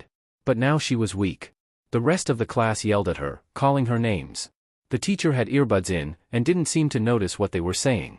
AIA wanted to scream, to just yell every single thought at these bullies, how she would be a hero, how quirks didn't matter, even if she did want one. She wanted to tell them that her father was a true hero without one. She wanted to be with her family. She was so angry, and felt a scream bubbling up in her chest, burning the back of her throat. So AIA opened her mouth and screamed. But instead of sound, fire, with the soft golden glow of her mother's quirk that she had seen only once, in a video, poured out of her mouth, and wrapped around them all. It was warm, but not burning any of them. The other kids stared in wonder at the beautiful flames, and then fell. As Himiko shook hands with her new friend, they started talking about their likes and dreams. Apparently they both wanted to go to UA, and both wanted to be heroes. Yamamo, as she had asked Himiko to call her, was the heiress to some big support company. The rest of the class looked at them with confusion, wondering why anyone was talking with someone they had been warned about, but at the moment, Himiko couldn't see anyone besides the girl in front of her. She smiled, happy to have at least one friend. Then she screamed as glowing flames burst up around her and Yamamo's feet, wrapping them up like a warm blanket, and they fell. Seeing 8 pro heroes suddenly jump to the ready for an attack was interesting. Izuku didn't know what to expect, but in all likelihood it was some plot by All for One, even though it was impossible to tell. The flames grew, twisting into a tall cylinder, before dissipating in an instant. Whatever the heroes had been expecting, it wasn't 4 small children, and 2 middle schoolers. Before anyone could even process what was happening, Midoriya spotted his 2 daughters, both screaming along with the other kids. Then his daughter saw him, and ran to his side. Everyone was in various stages of shock. Aizawa had his capture weapon at the ready, expecting an attack. Midnight had a part of her suit torn off, the beginnings of pink mist starting to roll from her shoulder. Present Mike had turned up his directional speakers, but all 3 of them were standing, frozen. Izuku, for once, didn't know what to do. He looked down at his girls, crouched, and hugged them. Himiko's heart was pounding, and AIA had the start of tears in her eyes, but was also practically vibrating with excitement. Vlad's rough voice rang out. What the hell is going on? His voice drew the panicked eyes of the gaggle of 3 small children, who all rushed by him to where Present Mike, 13, and Midnight were all standing near each other, and started begging for pictures and autographs. Izuku followed the commotion with his eyes, before he felt a soft repeated tug on his sleeve. Looking down at AIA, her green eyes had a ring of gold around the outside, that was rapidly fading back to green. She looked excited and said, Daddy. Daddy. I got a quirk. See. She pulled her head back from him, and puffed out another burst of flame, still barely warm, and before it could grow into the blaze that had encompassed the room minutes prior, his daughter crumpled to the floor. Izuku sat by the bed, a small monitor beeping away on the other side, every beep letting him know his daughter was alive. This was hell. Truly, it was worse than anything he'd experienced, save the death of his wife. A warp quirk. They were 1 in a million quirks, probably among the most powerful possible. And his daughter had one. Not just any warp quirk either, it was probably the most powerful he had heard of. As he had named it, being a licensed quirk counselor helped sometimes, or flame transport, was immense. Izuku wasn't a quirkist. He'd spend his life fighting for the downtrodden, and showing anyone that even a weak quirk or no quirk could be powerful. It was one of his 2 life purposes, to protect his daughters and protect the society they would grow up into. Then he saw his daughter's quirk. He hated the feeling and thought that had accompanied it. She'd be a perfect hero. No. Gods no. That was the line of thinking from his predecessor that led to Hawks. So now Izuku was conflicted, holding his older daughter's hand, waiting for AIA to wake up. He wanted that quirk to be used for good, to be a hero's quirk. Izuku was fighting a war against his own thoughts. This was his daughter, a child, someone to be protected, not trained. Pushing those thoughts down, he focused on what needed to happen. The other heroes had managed the kids well, and Izuku had sent a message to the school informing them of an accidental warp quirk activation, and that they were all at UA, and would be returned to school. The one that had come through with Himiko also had a message sent to the school, informing them of what occurred. Yayorozu Momo, actually. Probably the best student that could have come through, she was mature, kind, and a child of the support company that made his hero costume. So there they were, Himiko was refusing to leave her sister, and Yayorozu was refusing to go back to school without her classmate. It was confusing, the Yayorozu hadn't met his daughter for more than a few hours, so they should have an extremely strong bond. Realistically, she should just go back to school, but he knew better than to deny a Yayorozu, if she was anything like her parents. So they waited. Recovery Girl had said it was mild quirk exhaustion, and she'd probably wake in less than 2 hours. About half an hour in, the vampiric Midoriya excused herself to use the bathroom, and left for a few minutes. Then the Yayorozu girl revealed her true purpose in staying behind. She had something to tell him. Midoriya-san? Yes, Yayorozu-chan? He responded, still holding AIA's limp hand, and studied the girl's dark eyes. You're a friend of my mother, yes? Yes, Yua and I have known each other for some time. I met her in my first year at the commission, and we've been close since. Why? Well, she hesitated. Is everything okay? He softly inquired, resting his other hand on her shoulder. Miko is your daughter, right? Midoriya barely kept himself from gaping. That name hadn't been spoken aloud in reference to his daughter since his wife had died. He called her Himi, and Miko was a memory of the past. And yet somehow this girl was calling her that. Izuku guessed he didn't have much to worry about her schooling, if she made a close friend this quickly. Adopted, but yes, I've raised her for the past 4 years, why do you ask? His smile was soft, happy for his daughter. Do you love her? It was as if he had been struck by lightning. Vitriol poured into his veins, wanting to yell at this child that of course he did. But before he burst at the seams, he caught the glint of this girl's eye. It wasn't anger at him, but concern. Yes, I love my daughters more than anything in this world, why are you asking all for this? Though he tried to keep calm, an edge was creeping into his voice. Something was wrong. There was no reason for these two to be so close to each other, especially not to this level of concern that was painted plain across her countenance and body language. When I heard we were getting another student, I was excited, she began, making the elder Midoriya nervous at the use of was. Izuku would raise Mizutofo to the ground to protect his daughter. I showed up a few minutes before everyone, and Miko-san already talking to the teacher. I didn't hear much besides one line that made me pause. She raised her hands in air quotes. Future villain corrupting, future heroes. Think calm thoughts Izuku, he repeated over and over in his head. Then I knew something was wrong because when class started, she introduced her as having a blood-hungry quirk, and sent her to a seat separated from the rest of us. I moved closer to her, and tried to calm her down, but that was highly inappropriate of her to do, so I was going to report it at the end of the day. However, since you are her father, I figured you should know before I go to the head teacher. Okay, calm thoughts were no longer possible. Fueled with a cold rage he hadn't felt since the death of his wife, he opened his phone, and found the name of Himiko's teacher. Tsuhanto Komori. Well, he'd be having a conversation with her. Quickly timing how long it would take AIA to wake up mixed with travel time to Himiko's school, he shot off a text to Tsukachi Naomasa, calling in a favor to have him sit in on a meeting between him and this beach of a teacher. Coldly, he turned to the black-haired girl. Thank you for telling me, Yayorozu-chan.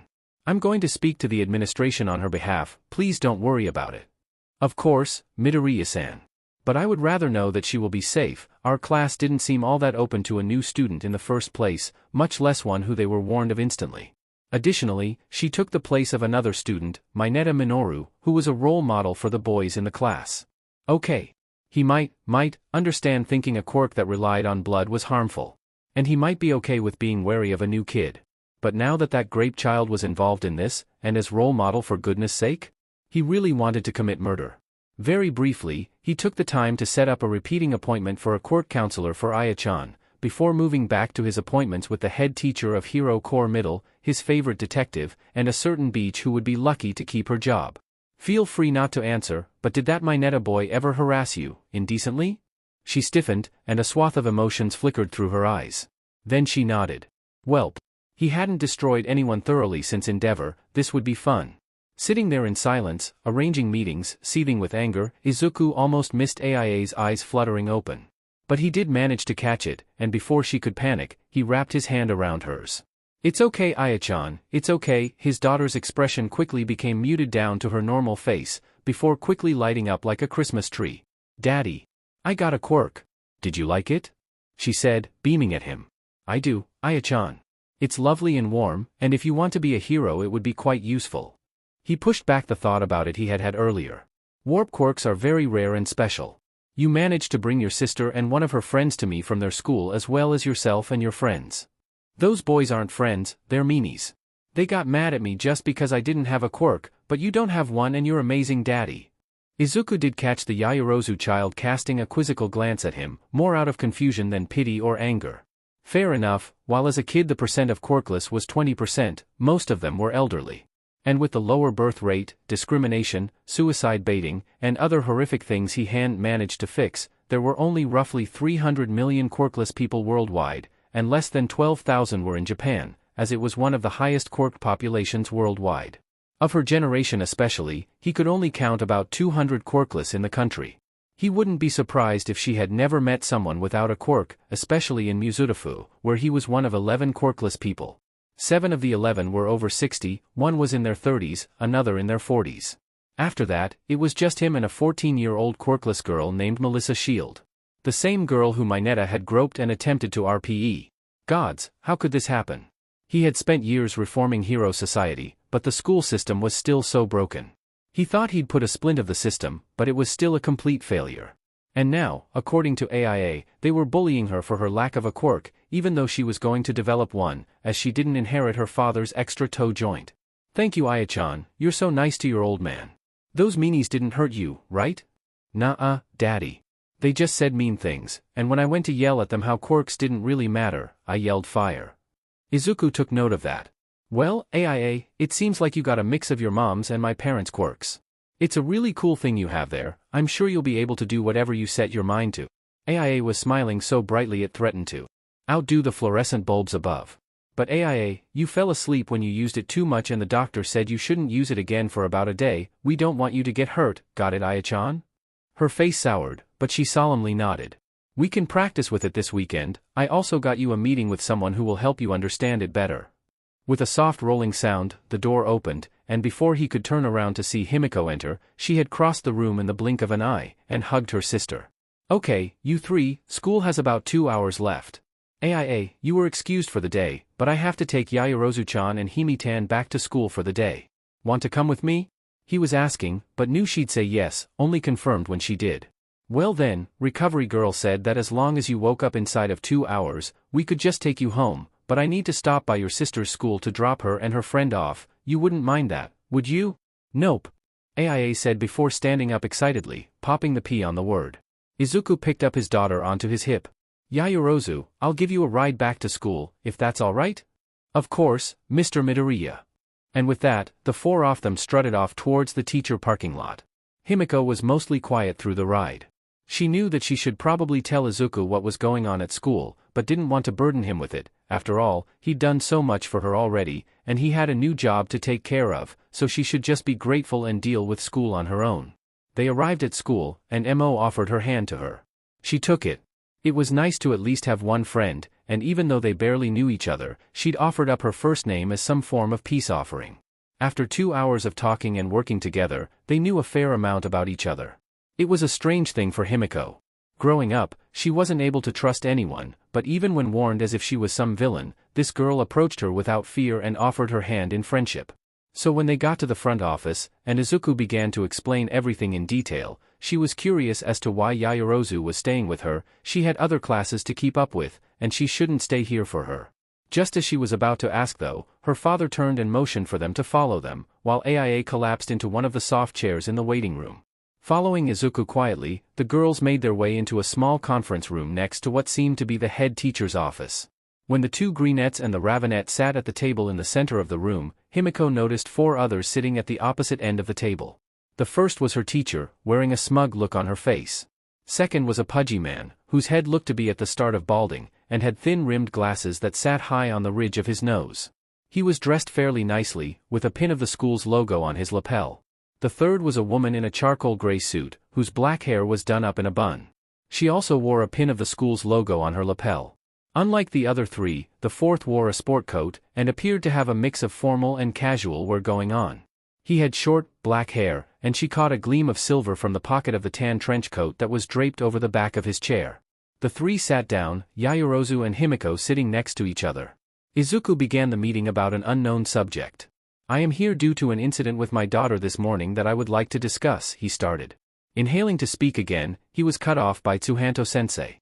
"Yes, while I am aware the awakening of a quirk is problematic at times, Midoriya-chan's failure to sit where she should have forced our brightest student to miss her midday classes. For punishment for her mistake, I suggest suspension of at least a week, or detention with another teacher for at least a month." Himiko hung her head, and only slightly relaxed when Yaoyorozu put a hand on her knee. "Komori-san." Her father began speaking in what would sound like a neutral tone to anyone else, but having been around him enough, the sheer amount of venom said in her name would have been enough to drop an elephant. "My older daughter will not be punished for something she had no control over. My younger daughter has been excused from school for the day, and the students she uprooted have been returned. There will be no punishment coming to either of them. In actuality, I am here to talk about your capabilities as a teacher." The balding man stiffened, and she could swear she caught a hint of a smile on the other man's face. The 2 women, however, huffed at his comment before Tsuhanto spoke again. "I know you're some big shot over at the commission, but that doesn't make you my boss. This school is barely operated by them. You are a teacher of the English language here, Tsuhanto. Your superior is Mrs. Odanta here, head teacher of Hero Core Middle. Her superior is Mr. Yamamoto, the principal here." He gestured towards the balding man. "His superiors are the Board of Heroic Directors, the group who controls standard of education for all heroics programs, which, while most often fall to the high school programs, also apply to the handful of feeder schools, like this one. The Board of Heroic Directors is appointed by the Commissioner of the HPSC on recommendation from the Chairwoman of Heroic Education, whose superior is also the same Commissioner of the HPSC. Above that is the Prime Minister and the International Board of Heroes. While no, the HPSC does not technically claim the Board of Heroic Directors as employees and instead are their own faction, they still report to the head of education in the HPSC, and the commissioner himself. Why are you rambling about all of this? I'm friends with a few of the members on the board, and as such I am aware of their duties, Mr. Midoriya. Please do get to the point as to why you have a police detective here, and why we should put stock into your words beyond that of any other parent." The principal's voice rebuked Himiko's father. "Apologies for rambling, it's a bad habit of mine." Izuku opened his wallet before taking out a small piece of white plastic, and sliding it down the table towards them. She caught a glance of her father's commissioner ID as it slid. "My official job title is Commissioner of the Hero Public Safety Commission and Senior Minister of Japanese Heroics, along with being the vice of the International Board of Heroes. That is to say, Tsuhanto, I am your boss's boss's boss's boss's boss." He held up a finger with each repetition of the word. "And I would like to know what you said to my daughter this morning, verbatim." He took his raised hand and pointed at the man she guessed to be the police detective. "This is Detective Tsukachi Naomasa, head of investigations at Tokyo PD. By law, he has to inform you of his quirk, but I will in his stead. It is known as human lie detector, and as such I am going to ask you a question, Tsuhanto, and if you lie, he will know." Tsukachi nodded. "So I will ask this, Komori." Izuku smiled devilishly. "What were your exact words to my daughter?" The 3 school employees were as pale as sheets as they heard his words and saw the accompanying identification card. The eyes of the head teacher and principal turned to the teacher, who appeared at a loss for words as she glanced toward the detective and began speaking. I informed her of her seat and introduced her and her quirk to the class. Tsukachi didn't say anything, meaning she was telling the truth. That is not what I asked, Mrs. Tsuhanto. Your exact words, a lie by omission is still a lie. Izuku knew Tsukachi's quirk didn't tell lies by omission, but they didn't. Listen, I know your dad is apparently some government big shot and that's how he cheated you in here, but this is a school for heroes, and I'm not going to have you jeopardizing our good students' future. Also, blood is disgusting, no drinking it in class, or school at all. That's final. I won't have a future villain corrupting a whole group of future heroes, especially when you're replacing one of the school's best. The words spoken to Himiko hours prior fell out of her mouth, every single word seeming to infuriate her father further. On the words school best, however, he roared out, taking a tone she hadn't heard before. You encouraged my Netta's behavior, didn't you? Of course. He's going to be a great hero. No, he won't. I banned him from every heroic school. Were you aware of what he did? What? He simply did what any boy his age would do. It's not like it matters anyway, she's just a quirkless waste of space. Honestly, those beasts, that's what they are, beasts. Humans have quirks should be rounded up and shot.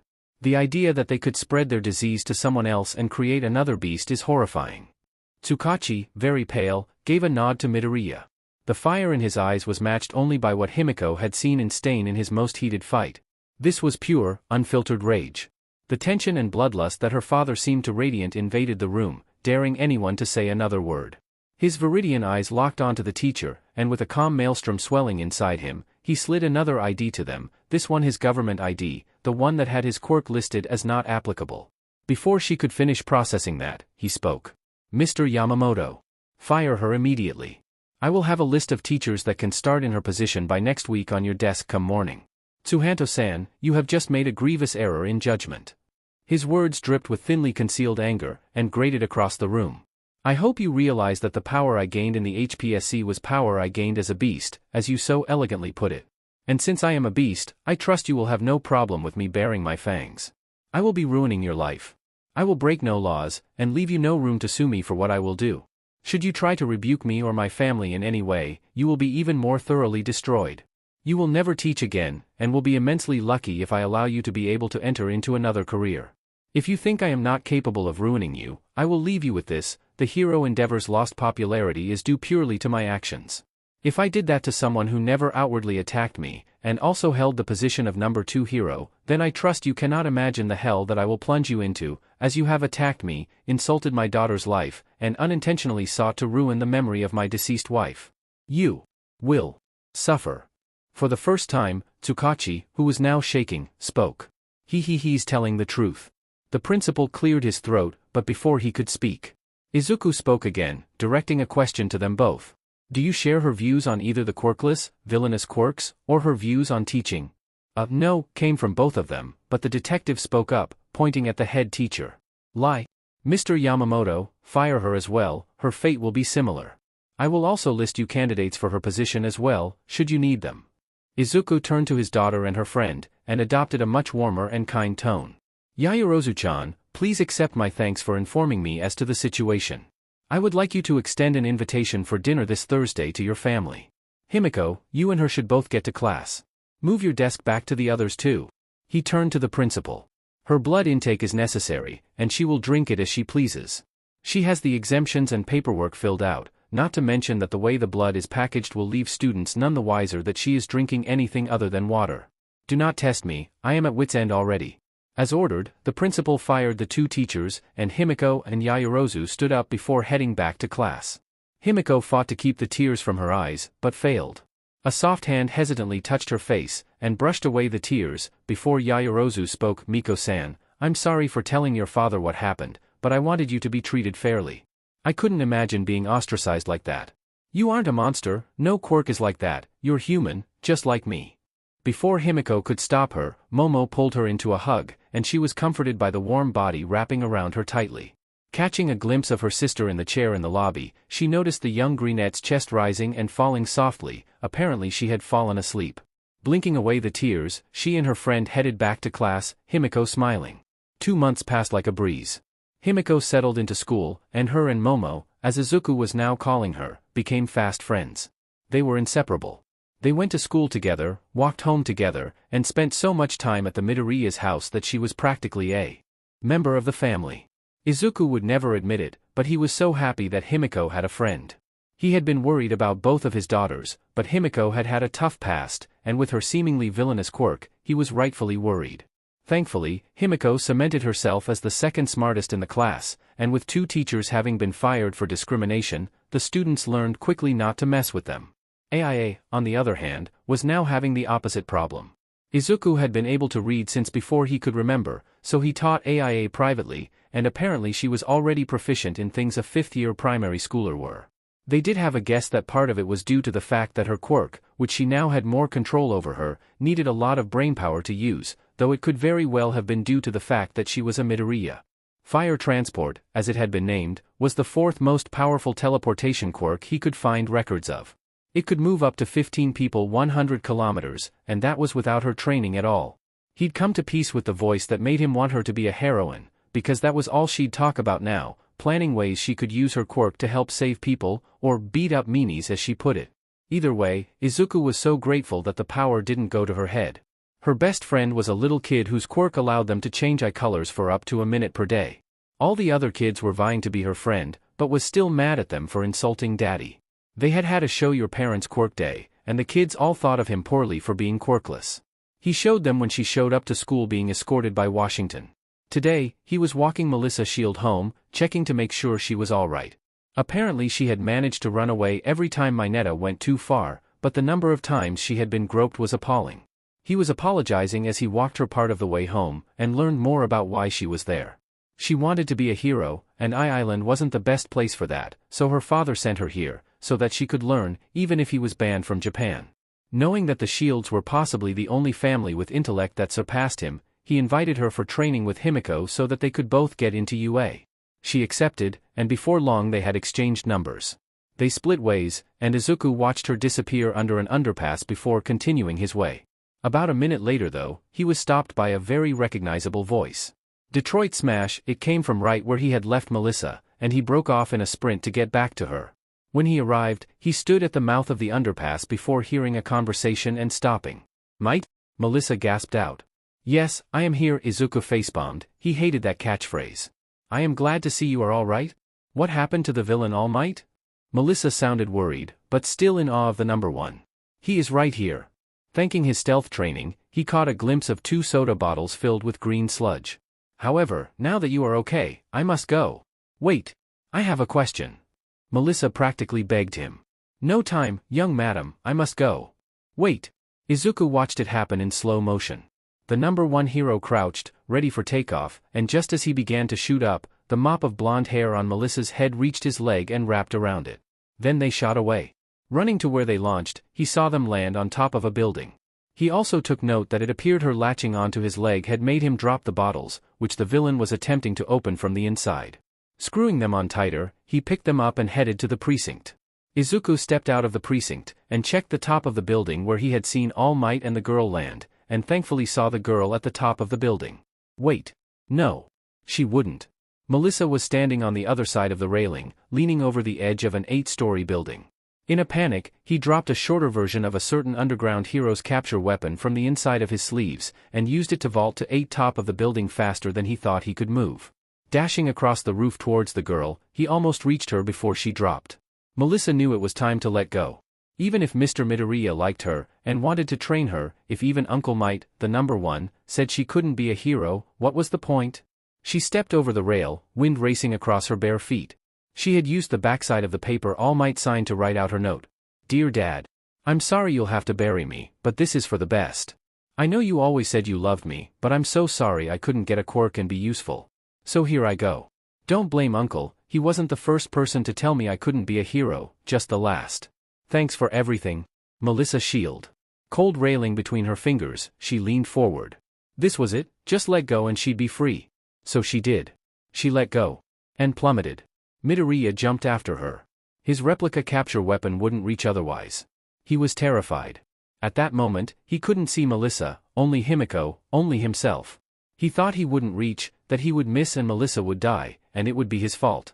But thankfully, he felt a weight at the end of his replica capture weapon, and shot the other up to the railing, where it connected. It pulled sharply, and a sharp pain shot through his left shoulder. They both crashed into the wall. Using more strength than he had, Midoriya twisted his wrist, and brought himself up a bit. Repeating the motion, he slowly brought himself back to the roof, and pulled up the girl after him. Realizing his left shoulder was dislocated, he breathed out, and popped it back into its socket, then cradled the girl, who had been knocked out by all the forces acting on her at the moment.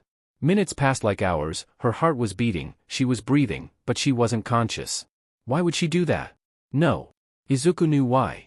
It was probably the same reason he tried, all those years ago. Society. He thought he'd fixed a lot of it. Of course not. He was being naive. There was no way to fix everything, much less a substantial portion of it. Holding the girl tightly, her eyes shot open. She looked at peace for just a moment, and then shocked forward, sitting upright. He clutched her arms, scared that she might try to jump again.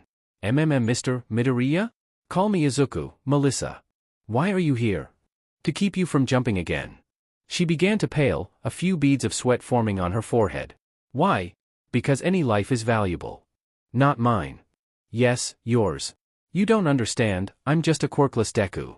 His hand clenched around her shoulder. No, you're a quirkless Melissa. Still quirkless. She seemed resigned. 88%. Her eyes snapped towards him. He'd realized it a while back. The research on quirkless people was only done by quirkless people. The only people who knew the results of said researchers were the quirkless themselves. That number was basically code for them, 88%. The amount of quirkless kids that committed suicide before the age of 16. Why? Why do you know that? Getting a glint in his eye, he released her shoulder and offered her a hand to shake. Nice to meet you, Melissa Shield, quirkless. I'm Izuku Midoriya, quirkless. Her eyes roamed all over his form, looking for any sign he was lying. It made sense, he hadn't spoken to another quirkless in person in 3 years, and he was guessing that it was similar for Melissa, if she had ever even met someone else with their affliction. Tears came to her eyes. And she pushed into him, water running down her face. Sitting there on the roof, they both just cried. She ranted again and again about the world, about how unfair it was, how she wanted to be a hero. Izuku pushed her back and held her by the shoulders. Tears in both their eyes, he spoke. I wasn't kidding when I said I wanted to train you, but you should know something. I'm guessing your goal is UA. There has never been a quirkless heroic student there, much less a true quirkless hero. The school itself has had 7 quirkless applicants across all programs, only one of which ever got in, and that student went to general studies. If you want to be a quirkless hero, I will help you be one. But you need to be prepared. You will be mocked. Ridiculed. Expect everyone to trample on your dreams and try to crush you. You don't have a quirk. You don't have any quirk adaptations. You'll need to train twice as long and 10 times harder, and still expect no one to accept your dream. I'm being cruel, but I'm being honest. I became hero commissioner in spite of my quirklessness. Being an actual hero will be far more difficult, and far more dangerous. But I will help. I've wanted to see a quirkless hero since I was a child. So if you are ready to accept all of this, I will put you through hell, and you will become a hero. Izuku could see thoughts race through her head. Pensively, hesitantly, she looked him in his eyes. Fiery blue met fiery emerald. I've always wanted to be a hero. Nothing will stop me. I accept. The next 10 months were a blur. Izuku ramped up training for Himiko and Melissa, and 3 months in, Momo joined the two of them. He'd train them before school, and when school let out, he'd train them for a good portion of the day. They studied for the written and for the physical. He made dietary plans for them, taught them martial arts, close quarters combat, weapons, and everything else he knew. Momo had special training to increase her production speed, and also he taught her the chemical composition of some restricted substances, so that she could create materials that were far better than the average she was using before. Her primary weapon became a bow staff made of a diamond crystal compound. Himiko's special training was controlling her bloodlust and transformations. He felt bad every time they did it, but she learned to control a good portion of her blood frenzy, and channel it into attacks, making her far more ferocious than was probably good. She was also now capable of partial transformations, and they had figured out that it was possible for her to use the quirks of the people she transformed into, but it took more blood and more concentration than she was able to pull off usually. Melissa had it the hardest out of all 3 of them. Izuku only reconciled it by the fact that she had agreed to be put through hell. He taught her stealth, ambush tactics, evasion, combat, firearms, swords, knives, and more than anything else, analysis. Melissa was from a line of support item inventors, and was proficient enough in their creation as is. So he trained her in the art of analysis, making her pick apart fighting styles, quirks, strengths, weaknesses, all in the span of seconds. If she didn't have a quirk, she'd make up for it with her mind. So the judgment day arrived. Momo had taken her recommendation test the day before. Izuku had been a proctor. He knew she was getting in, even if she didn't. Himiko wasn't taking any support equipment besides a blood pack to drink before the exam started. Melissa, on the other hand, was taking exactly one support item. He may or may not have had to play chess with Nizu 3 times to get him to change the rule on support items, adding in a clause that allowed for a simple support item per candidate. He lost 4 favors to the rat, not like he'd ever tell his daughters that he now owned a bright neon pink version of his hero costume. Now was the day. He'd trained all 3 girls, 1 daughter, 2 who might as well be daughters considering how much he cared for them. He just had one last thing for each of Himiko and Melissa. Momo's present had been the chemical formula for Midnight's Somnambulist. First, he took out a small box, and placed it in front of Himiko, sitting in the chair opposite the 3 girls. "For you, Himiko." He opened the box. Inside was a small pendant that shimmered ruby red in the light. "This is a vial of blood of the old number 9 hero supreme." Himiko's eyes widened. She's still alive and kicking, but now lives off the grid. Finding her was a nightmare. Either way, I'm sure you know of her, but here is the basic reason why this is my present for you. Supreme's quirk simply allowed her to surpass normal human limits. Because of that, all of her strength should carry over to your transformation. Her skin is tough enough to withstand most blades, and her strength is no joke. Simply put, she is probably the best transformation for you, unless you develop more and are regularly capable of using the quirks of others. Himiko hesitantly picked up the pendant, and affixed the chain around her neck. "Thank you." She sounded happy, and that was enough for Izuku. Izuku turned to Melissa. "I know you aren't quite sure what to take to the practical, but I will recommend this gift." Izuku placed a long, thin box on the table. Opening the box for her, inside rested an elegant katana and sheath. Its name is Nyuhopu no Ken, the Sword of New Hope. It is the pinnacle of more than a dozen quirks. The blade was the culmination of 7 months of work on his part. When he saw her skill with a katana, he started contacting heroes, artisans, and many others to create the thing. The base blade was the dark gray of the quirk gray steel, an emitter that transmuted normal steel into an almost unbreakable compound. The grip cloth was the product of silk spin and thread enhancement, the first to make the fiber used in the grip, and the second used to manipulate it into the grip pattern, while increasing the durability of it further. After the cloth was made and affixed to the handle, he started the process of quirk enhancements.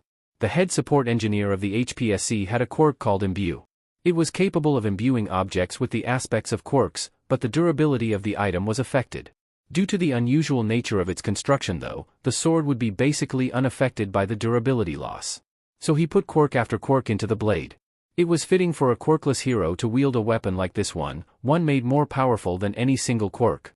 Thought control, the quirk of a barista, he may or may not have paid her for the use of her quirk, once imbued, allowed the user to control the aspects of the blade at will. He also fast-tracked her a permit to use her quirk on the drinks she served, because quirk-enhanced tea was too good to be stopped just by a pesky license requirement. With that, the other quirks were added. Density manipulation, thermal editing, sharpness, so the blade would always be the sharpest object possible, but could also be dulled for non-lethal attacks, electrify, unerring hold, the quirk of Rocklock's brother, as to prevent it from being disarmed, summon, so that it could be summoned to hand from a mile away, mending, if damaged, it would repair itself, stamina theft. He had to commute a prisoner's sentence for that one, but now it would steal stamina on hit, and the one he saved till last, erasure. He was hesitant to add it, because he wasn't sure what would happen, but when he got Aizawa to agree to it, he had it added, and was immediately grateful the blade had already been finished. Erasure prevented any quirks from affecting the blade, beyond what was already a part of it. But that was only a side effect of the quirk enhancement. Erasure couldn't be disabled using though control, but it did have one unique ability. Anytime the blade came in contact with someone with a quirk, it would stop that quirk's use until physical contact ended. This was why it was perfect for a quirkless hero. Apparently, when a quirked individual tried to hold the grip of the sword, it exhausted them. Izuku couldn't figure out why, but in the end it didn't matter. When he held the sword, he felt energized. So that was her present. A sword to surpass all quirks, and only able to be wielded by one without one. It had cost him numerous favors, 10 million yen, and a good deal of sleep to make it, but Melissa's face was worth it. "Thanks, Izuku, it's perfect." I'm glad you two like your presents, now let's get going, you two have an exam to take. Melissa tied back her hair, and looked over to Himiko. Nodding to her, they both set off, surrounded by throngs of students on either side of them. She curled her fingers around the grip of the sword, feeling the power of the blade spark into her hand. It was a nice, calming sensation that reminded her of her hellish training, and where it had all sprung from. All Might, no, not Uncle Might, not after he didn't even recognize her, and basically told her to give up on life, was now her second least favorite hero. Endeavor got to be the #1 hero on that list. Feeling the calming surge of the sword at her hip, she stepped a bit faster to catch up to her partner in training. Then, because of course it did, she tripped over a loose flagstone. The world passed by her in a blur. Yup. This was her luck. Try to kill herself, no, but a loose flagstone on UA property? Of FING course. Closing her eyes, she noticed immediately when she didn't hit the ground, and instead stopped midair. This was interesting. She felt weightless. Did she just die on impact? No, she didn't feel close to death. Weird. Then she heard a voice. Oh my god, I'm so sorry for using my quirk on you without permission, but I thought you wouldn't want to fall down just before the test, so I thought it was okay, sorry. Melissa opened her eyes, and saw a short brunette girl with round, pink cheeks fussing over her. The girl positioned her upright, and pressed her hands together, and, release, Melissa felt her weight return to her quite suddenly, and staggered a bit to return to a normal stance. It's okay. I don't mind. Thank you for not letting me fall. Oh, okay. What's your na-dash? There was a small boom behind Melissa, and before she could place it, a familiar voice called from behind her. Deku? Turning on her heel, she turned and saw inquisitive and angry red eyes staring at her from a head crowned by spiky blonde hair. I thought I wasn't going to see you after primary school. You had better not be here to try out for the hero course. We both know you can't do it. Before she could even respond, he huffed and left towards the main building. What was that about? Do you know that jerkwad? Himiko chimed in. I used to go to school with him, back in primary. He and I aren't friends, per se. Melissa trailed off at the end. Gee, I couldn't see that. Himiko punched her in the arm. Let's go, I don't want to be late. Looking around to thank the girl who stopped her fall earlier, she didn't see her anymore. Shrugging, she made off with Himiko to the examination room. As it turned out, the written portion was easy. Himiko apparently struggled a bit with some parts, but it wasn't anything too tough for the girl. Melissa, on the other hand, was confused at how easy it was. She had had some tutoring from Izuku, but everything on the exam seemed so trivial.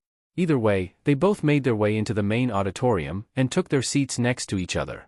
They watched as student after student piled into the room, taking their seats and waiting for the meeting to start. The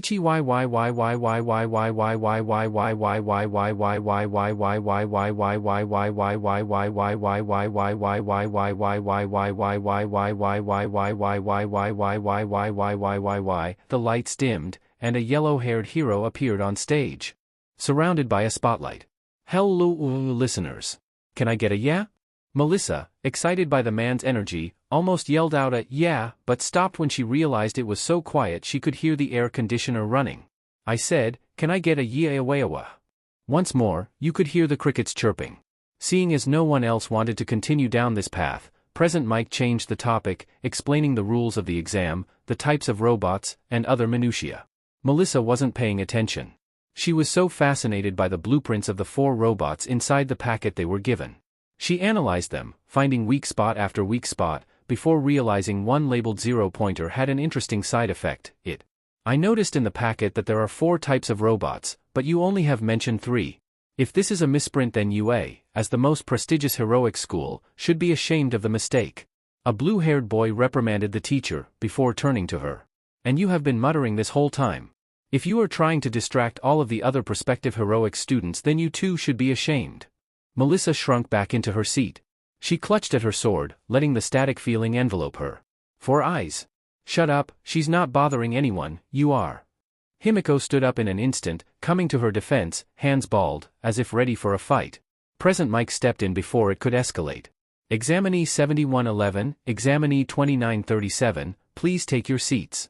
Examinee 7111, you are correct, there is a 4th bot, but it's not worth any points. It's more of an obstacle, I'd recommend avoiding it if you happen to encounter it. Well then, if there are no more questions, hands shot up, but he ignored them. I have only one more thing to say. Plus ultra, this time, the crowd echoed the school motto in a thunderous cheer. Melissa stepped off the bus and began stretching. Himiko was a few testing centers away. She slashed her sword a few times through the air and played with some of its functions. It was difficult to control at best, impossible at worst. She'd need to train a whole lot more with it before she even began to get most of it down. Right now, she was limited to the summon feature, density manipulation to make it lighter, and electrify. It was tough enough to control those three as it was. She spotted the brown-haired girl and stowed the blade before walking over to her. Well, she tried to walk over, before a hand clamped down on her shoulder. 10 months ago, she would have just let whatever was happening happen, or try and run from whichever bully was after her. Now it was different. Now she could defend herself. And she'd never be helpless again. Remembering her training, she ducked down, and gripped the wrist of whoever was assaulting her. Twisting it, hopefully to throw the attacker off balance, she turned into the strike before hooking her leg around the back of the attacker's leg to sweep them off their feet. When her leg hit metal, she immediately regretted it, but the blue-haired boy from earlier went down on the ground. Before she could apologize, he stood back up, and immediately went off. Not only are you trying to distract other examinees, which I will not allow, you then attacked me personally, and to top all of these behavioral infractions off, you have a sword, which is not allowed. I will be reporting all of this to the proctor post-haste. You are the exact type of Stu Dash. Start, present Mick's voice rang out. Wanting to escape, she immediately ran into the mock city to escape. She was running alone, and barely heard the voice hero yell, "What are you waiting for? A countdown? Those don't happen in the hero world, that girl has the right idea." Drawing her blade, 2 robots rounded the corner on her. A 3-pointer and a 1-pointer. 2 metallic voices sang in unison. Die hero. Planting her feet for just a moment, she swerved away from the path of one of their punches, before dodging a small bomb launched at her by using the butt of her sheath to vault over the explosion. Now having closed the distance, she twisted her grip, and sent some electricity crackling down the blade. She sliced the calf of the bot, bringing it down to its knees. 5 bots rolled forward, 2 3-pointers, 2 1-pointers, and a 2-pointer. Quickly recalling the blueprint, she cut the first 3-pointer she had already been fighting down, but before it could fully deactivate, she severed the arm right above the missile launcher. Melissa shifted stances, deactivated the electricity, and plunged it into where the main store of explosives were. Reversing her grip, she used the back of the blade to toss the blade overhead towards the conglomerate of bots approaching, letting loose some electricity just as the missile launcher slid off the blade. It impacted the 3-pointer in the chest, but before she could follow it up, it detonated, causing a chain reaction with all 5 of the bots, reducing them to rubble. 14 points already, and only a minute in. Melissa continued, hewing robot pieces apart, converting them into bombs the best she knew how, and destroying robot after robot. 8 minutes had passed. Izuku and Nizu sat, sipping tea while the other teachers furiously input rescue points. He hadn't told any of the girls about said points, it was a secret of the exam and all. Either way, they were watching the time tick by, Izuku paying more attention to his daughter and his student than any other candidates. His daughter was doing well, but nowhere near the quirkless student of his. She had taken to the blade well, and was using it in combination with all of the blueprints they had put in the information packet. A timer went off on Nizu's phone. "Well, Midoriya, care to do the honors?" Nizu pushed a large red button across the table, with a label that simply read Doom. Izuku grinned, and forgetting his daughters for just a moment, slammed his fist down onto the button. Melissa was actually having fun. It was enjoyable, picking apart these robots' weaknesses. She had already accumulated 51 points, and as she tossed her sword, impaling the robot before she called it back to her hand, she heard a crash. Turning to where it came from, she made a 180 to see what had happened. Oh. Well, that isn't fair. Melissa knew they hadn't listed the dimensions of any of the robots, but the 1, 2, and 3-pointers were vaguely the same size. Apparently Mike wasn't kidding when he called it an obstacle. 50 feet tall, it towered over the street. She was about to run, when she heard a faint noise. In retrospect, she shouldn't have heard it. It was too quiet, too far off. But nevertheless, through some quirk of fate, or author manipulation, she heard a quiet plea for help from the girl who had saved her earlier. Melissa found the girl immediately, and sked in a breath. The girl was trapped underneath a pile of rubble. A small hand was poking out. Running forth into danger, she knew she had to save her. There was no time to think, only time to act. She wondered why UA would put someone in danger like that. It was a bad mistake, the girl could be seriously injured. But before she could go over all the ramifications in her head of a giant robot committing murder in a test, Melissa's hand reversed her grip, and held the blade aloft, like a spear. She upped the voltage to the highest point she could, and lightened it so that she could throw it high enough to reach the target, the robot's heart. It would have been easy to miss if you didn't know blueprints. The robot's off switches, the power cores that powered movement or weapons, or, most importantly, the receiver on the 3 types of robots that awarded points. At first, she hadn't paid it any mind. It was a simple localized receiver, probably to ensure that the staff could order them around as they wanted. Then she had moved on to the zero-pointer blueprint, and noted the discrepancy between the two. It had a ruckus transmitter, and a one-way receiver connected directly to the ruckus transmitter. In essence, a boss bot. The transmitter was where the heart would be, and had enough shielding that anything other than a direct hit to the robot's heart. But Melissa wasn't an idiot. She saw the spot where the armor thinned, barely big enough for one hand to reach through. She saw the fact that the transmitter had electrical insulating shielding, meaning it was prone to electric surges. She read the blurb talking about the commands the robots had as default, and that they were designed to shut down without a command every 15 seconds. So her blade flew high, and whistled as it soared through the air, flying as a javelin straight into her mark, the heart. It crackled with electricity, and she could see the electrical sparks where the transmitter was overloaded. Before she could even be happy though, her mind ran through the possible consequences of the bot's transmitter going offline. Oh yeah. Self-destruct. She knelt, and pushed the rubbles off of the girl, before picking her up in a bridal carry, and running. Boom. She heard the explosion behind her, and dropped to the ground before leaning over the girl, who was saying something, but Melissa didn't hear over the blood rushing in her ears. Then she felt a shooting pain in the back of her head, and slipped into unconsciousness. Himiko bounced on her toes, waiting for the exam to start. She was on a bit of a blood high right now.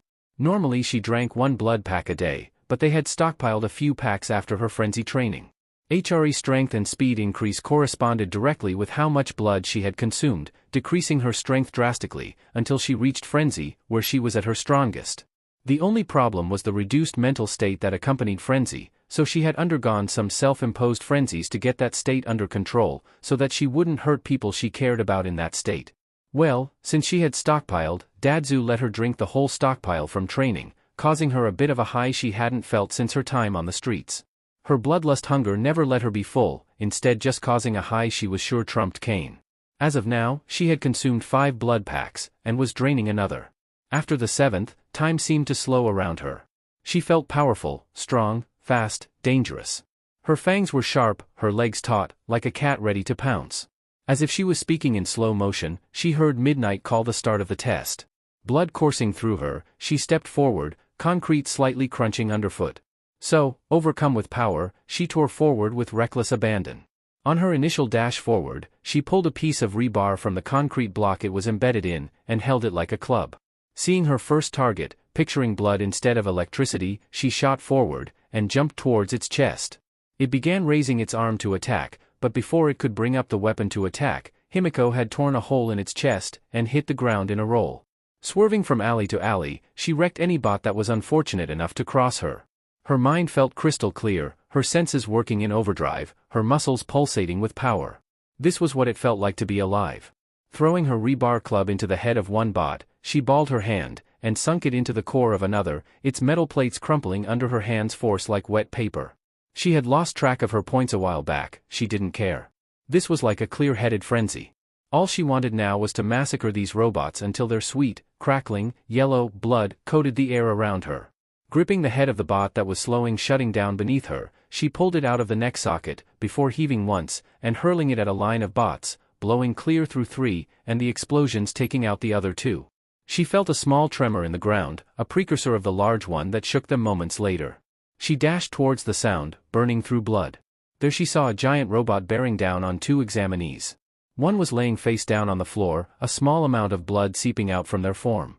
It was a girl with auburn hair around her shoulders, and telltale signs of bruising on her knuckles.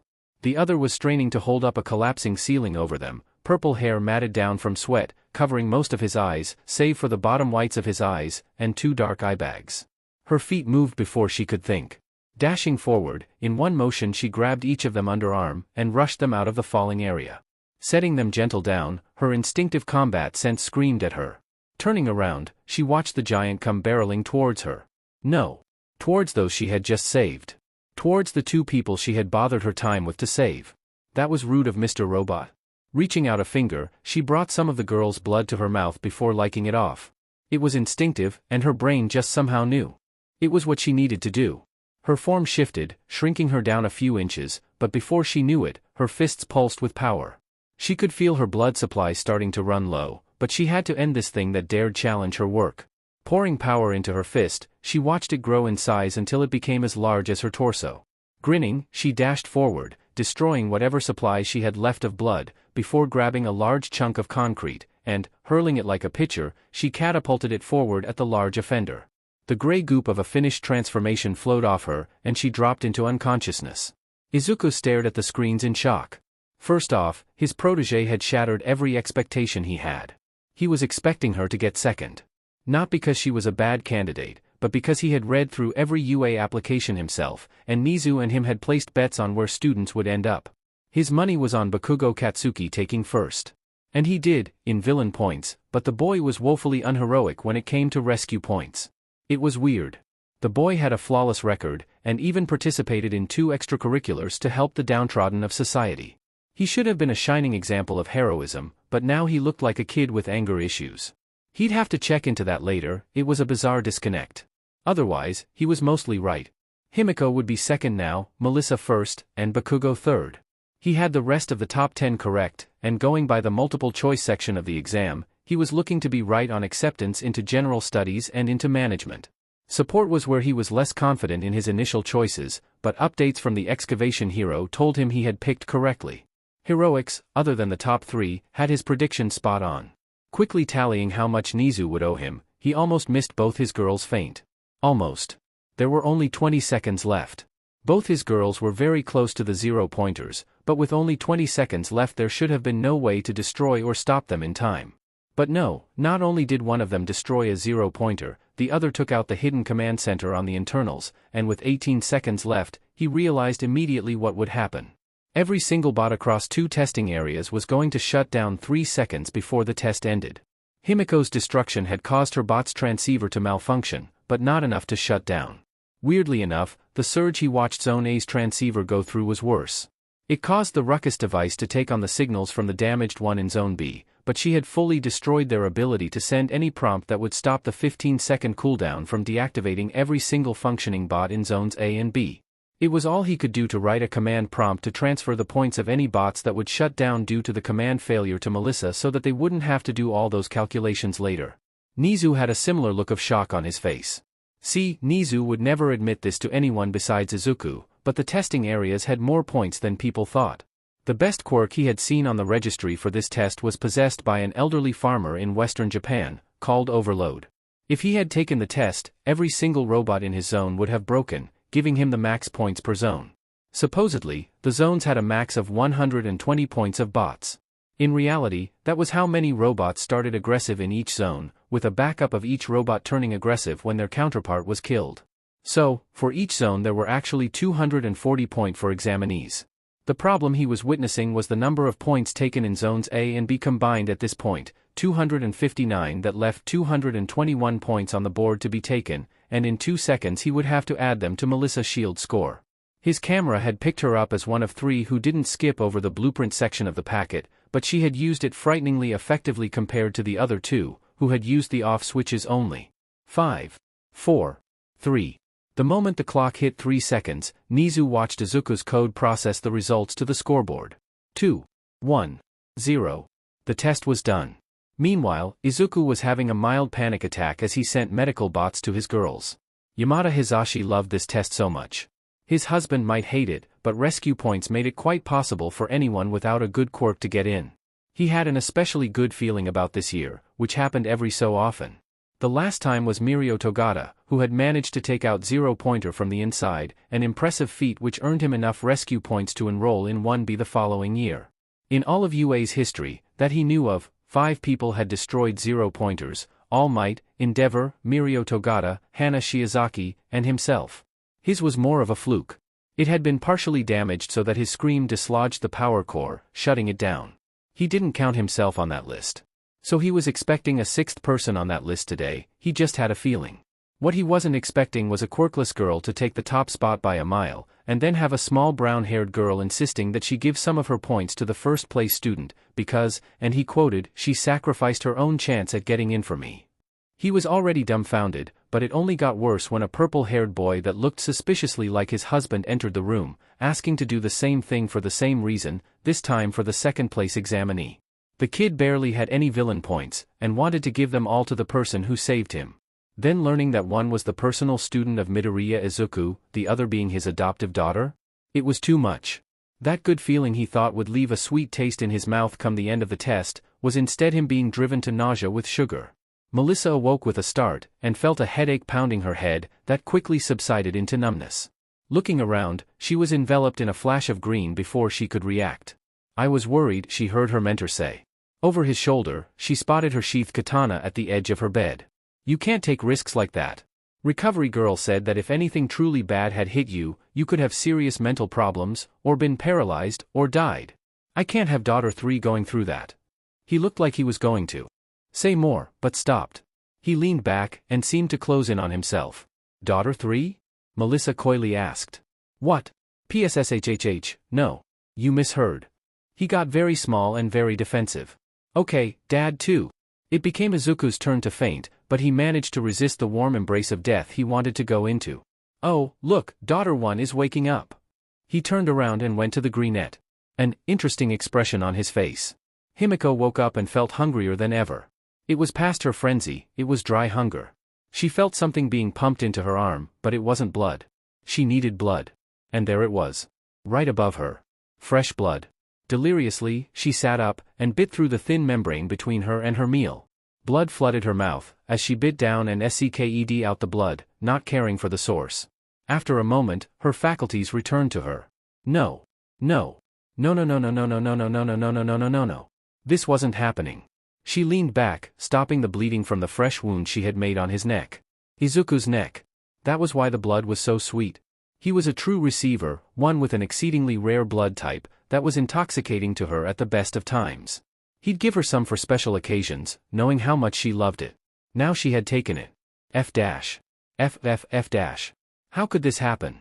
She was better than this. She hadn't gotten an urge like that since her worst moment on the street. How was that okay? Now Dad would hate her. She'd lost her mother, and now her father would abandon her. Why was life so cruel? Why couldn't she be happy? Her thoughts were cut off by Izuku pulling her into a tight hug, and whispering into her ear. "I love you, Himi-tan." Izuku was somewhat expecting it. He'd seen her drain bags fast after training, and she had just burned through more blood than he was sure she had ever had. He was sort of hoping that the sheer amount of blood in her system would offset the cost of how much she used, but he knew it might not be enough, and she might have to have some when she woke up. He also knew she was prone to seek out living blood in that state. So he had a blood pack on the table next to her, hoping she'd use that. But just in case, he wanted to be next to her when she woke, just so that if everything went wrong, she would start draining him. He was used to it. He knew what it felt like, it actually felt surprisingly nice. So he wasn't too bothered when her eyes snapped open, locked onto his artery, and bit him.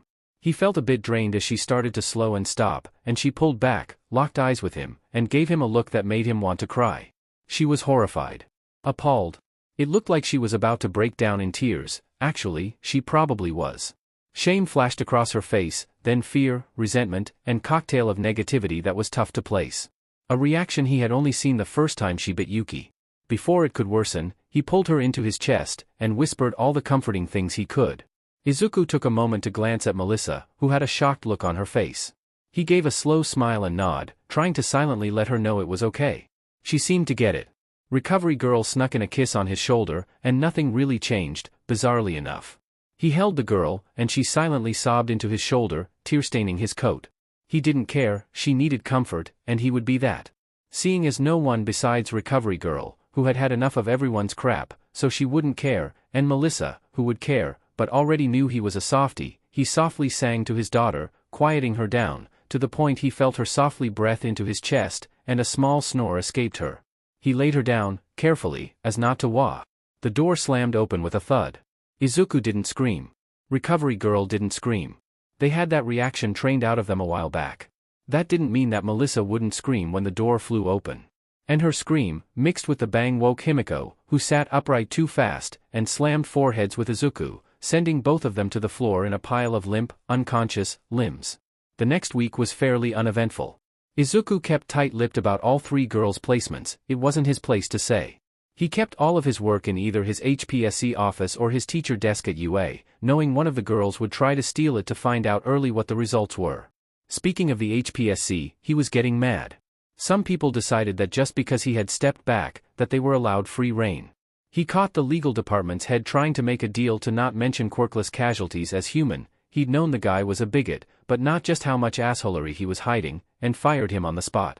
2 heroes had to have licenses revoked due to unnecessary sidekick deaths, and 1 agency had to be shut down due to a SXL harassment case. Whoever thought GRPNG a certain rabbit hero was a good idea deserved the sterility he probably now had.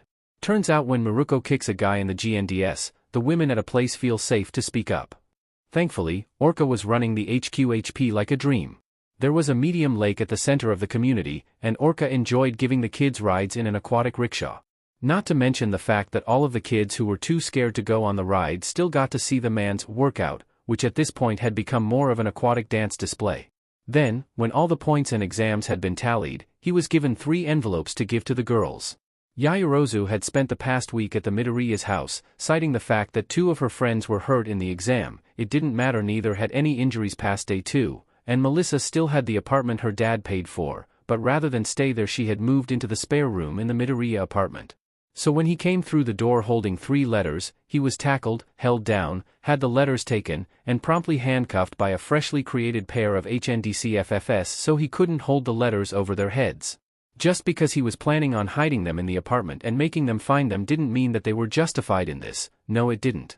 Either way, by the time he freed himself from Yaoyorozu's cuffs they had already pulled out her holodisc and had it playing. I am here, as a projection. A collective gasp was heard from the 3. He'd forgotten not everyone was blessed with the knowledge that the oaf was teaching. You may be wondering why I, all might, am here. It is because I will be teaching at UA come the next semester. Thankfully, while all of his girls respected the number 1, the number of times Izuku had come home complaining about him was not 1, and they were all fairly disenfranchised with him, especially Melissa. She'd stopped him from getting revenge on the BSTRD, God knows why. Young Miss Yaoyorozu, yes, he butchered her surname, you completed the written exam and recommendation course flawlessly, and as such have been awarded the honor of 2nd place in the recommendations, and given a spot in Class 1A. Congratulations, this is your hero academia. Momo was tearing up slightly, but created a handkerchief and dried her face. They moved on to Himiko's. I am here, as a projection. The AIM message from before played about his teaching and the written, but changed on the practical. On the practical, you scored 73 villain points, enough to secure 3rd place on the leaderboard. Himiko was happy with that, but Izuku smiled, knowing what was coming.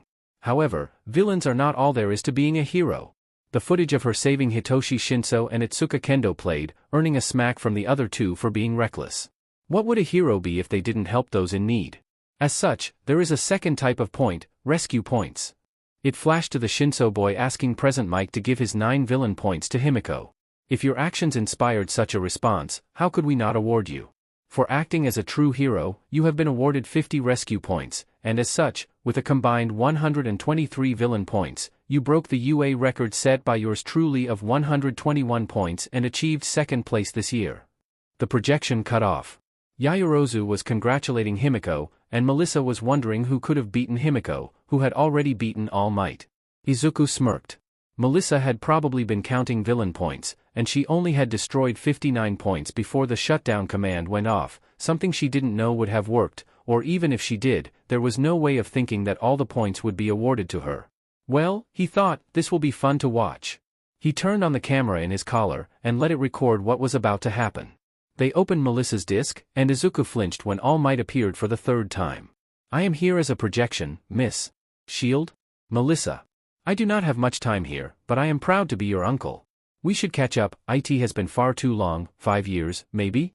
Either way, Uncle Might is here to give you the results of your hero practical.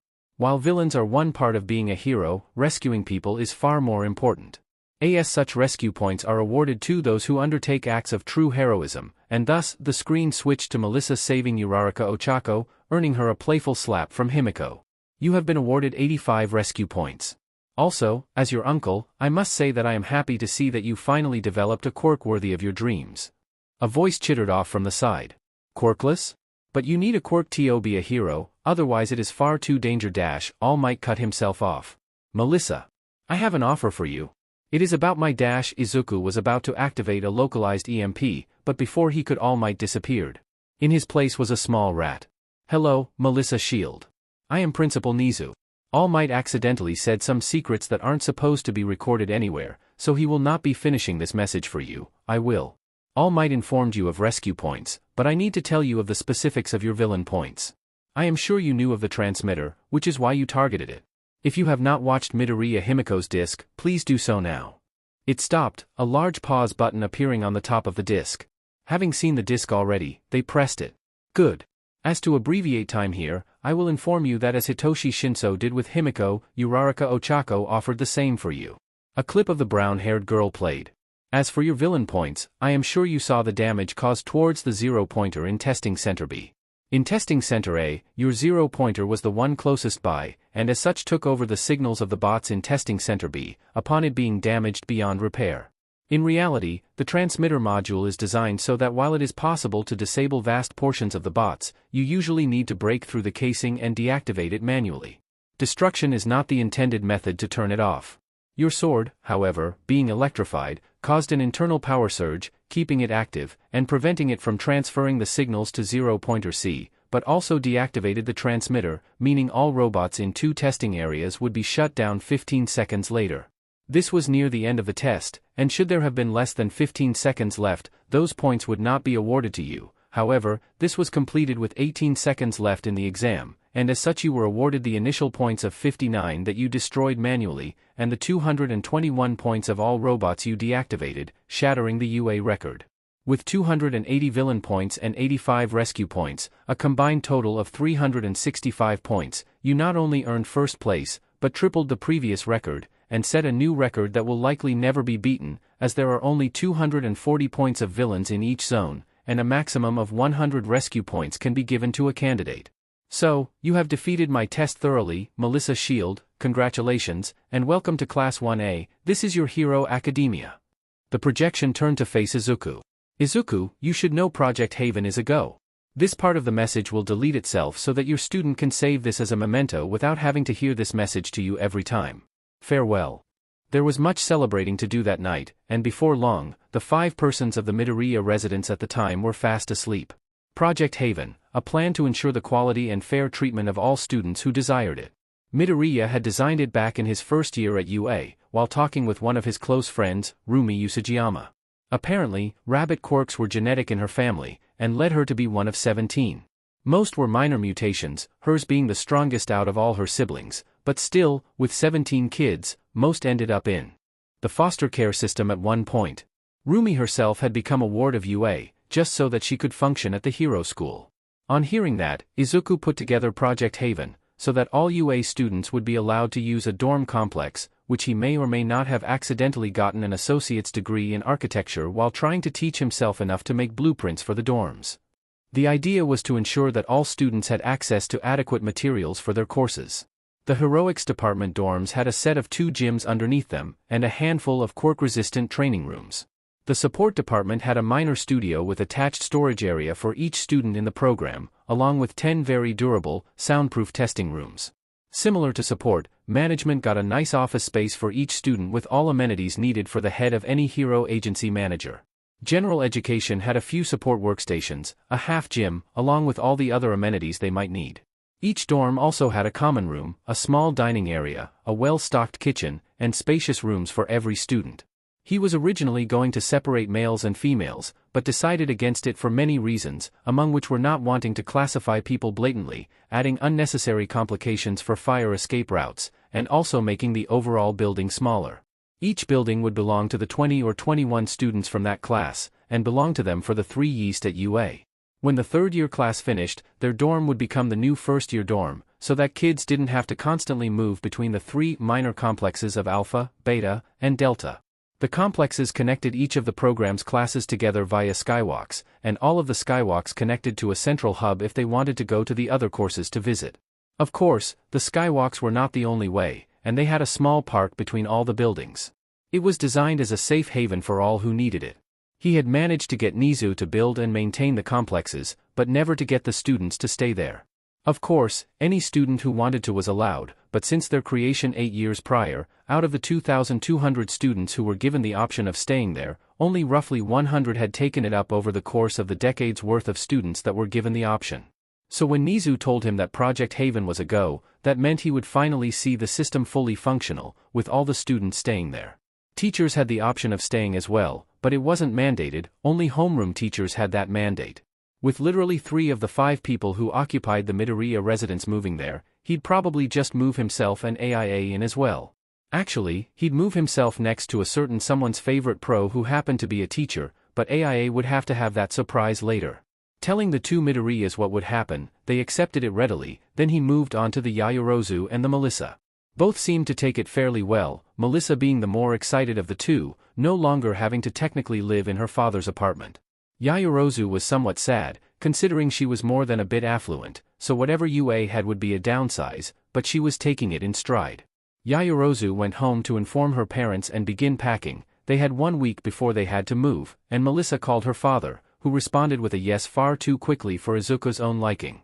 Of course he consented to Himiko going, he literally designed it. Now he had a job to do from Nizu. Apparently he was supposed to visit every single one of future Class 1, as houses with Aizawa, and Yagi Tashinori would go with Vlad King for Class 1B, something about being a fellow parent might convince them.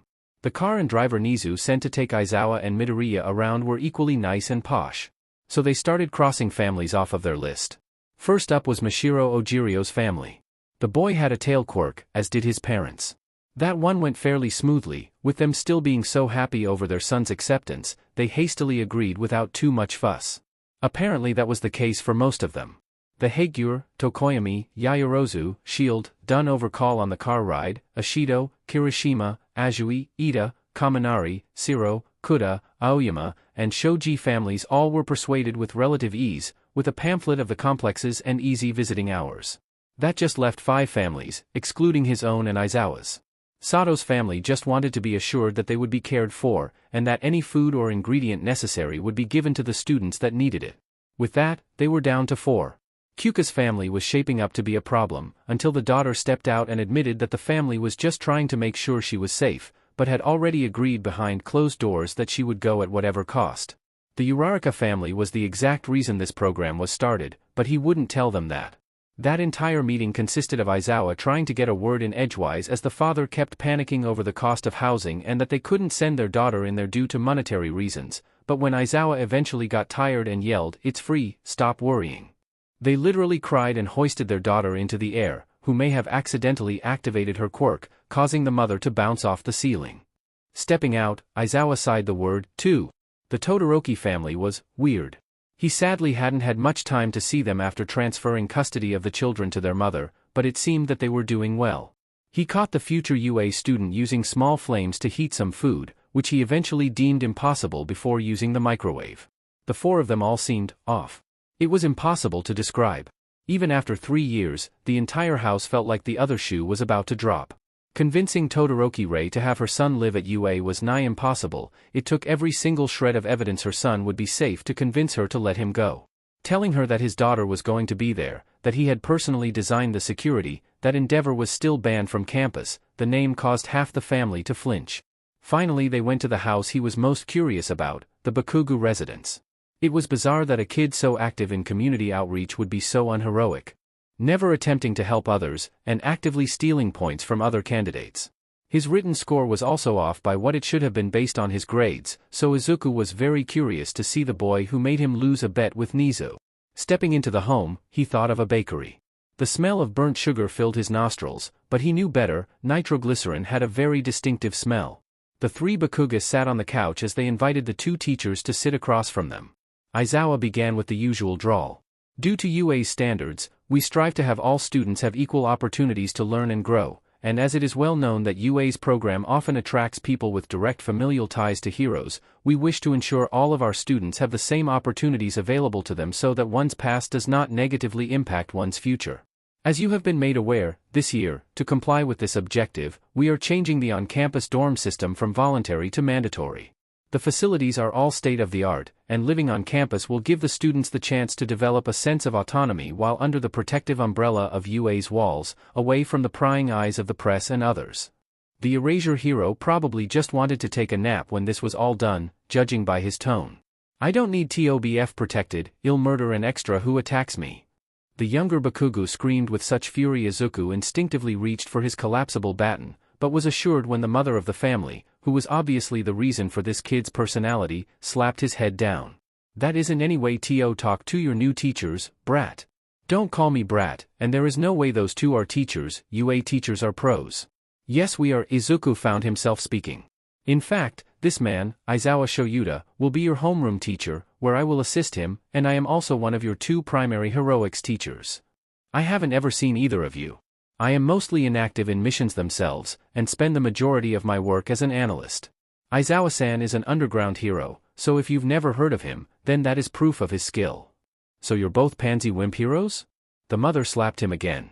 Aizawa and Izuku shared a glance. This was not the kid that his dossier showed. Izuku would have to spend more time later figuring out that trouble. Brat, shut up. She turned to the 2 pros. I apologize for his behavior, hopefully UA will straighten him out. Of course he will go to the dorms. I must ask though, are you sure they can handle someone with his explosive tendencies? Yes, Bakugo-san, I am the person who designed the buildings, and should your son manage to damage them, it can be repaired within a few hours, no matter the damage. We have a pro on staff whose quirk is suitable for construction. Izuku reassured her. Well then, take him. He needs it. They left and the 2 teachers split, going their own separate ways. Melissa stepped into the common room, lugging a suitcase behind her. Soon after Izuku followed by Himiko and AIA, each one with a ton of luggage, save AIA, who was carrying an armful of stuffed animals. They had gotten here on the same day the recommendation students, due to Izuku being a teacher and needing to set up some stuff. Melissa's lease had run out too, so they let her come in a day early. Before long, Yaoyorozu showed up, and had some of their group help out with moving in. After about 2 hours, they were all moved in, and sat relaxing in the kitchen, Izuku keeping AIA upstairs and going over lesson plans for the start of school. The 3 girls sat in the common room, talking. Apparently Izuku has been saving up blood for me. I have a mini fridge full now, along with a full tank of the standard regeneration stuff. Apparently he wants me to have a ton on hand, just so that I can burn through a lot during training without getting low. The Greenette spoke. I see, Miko. What did you bring, Melissa-san?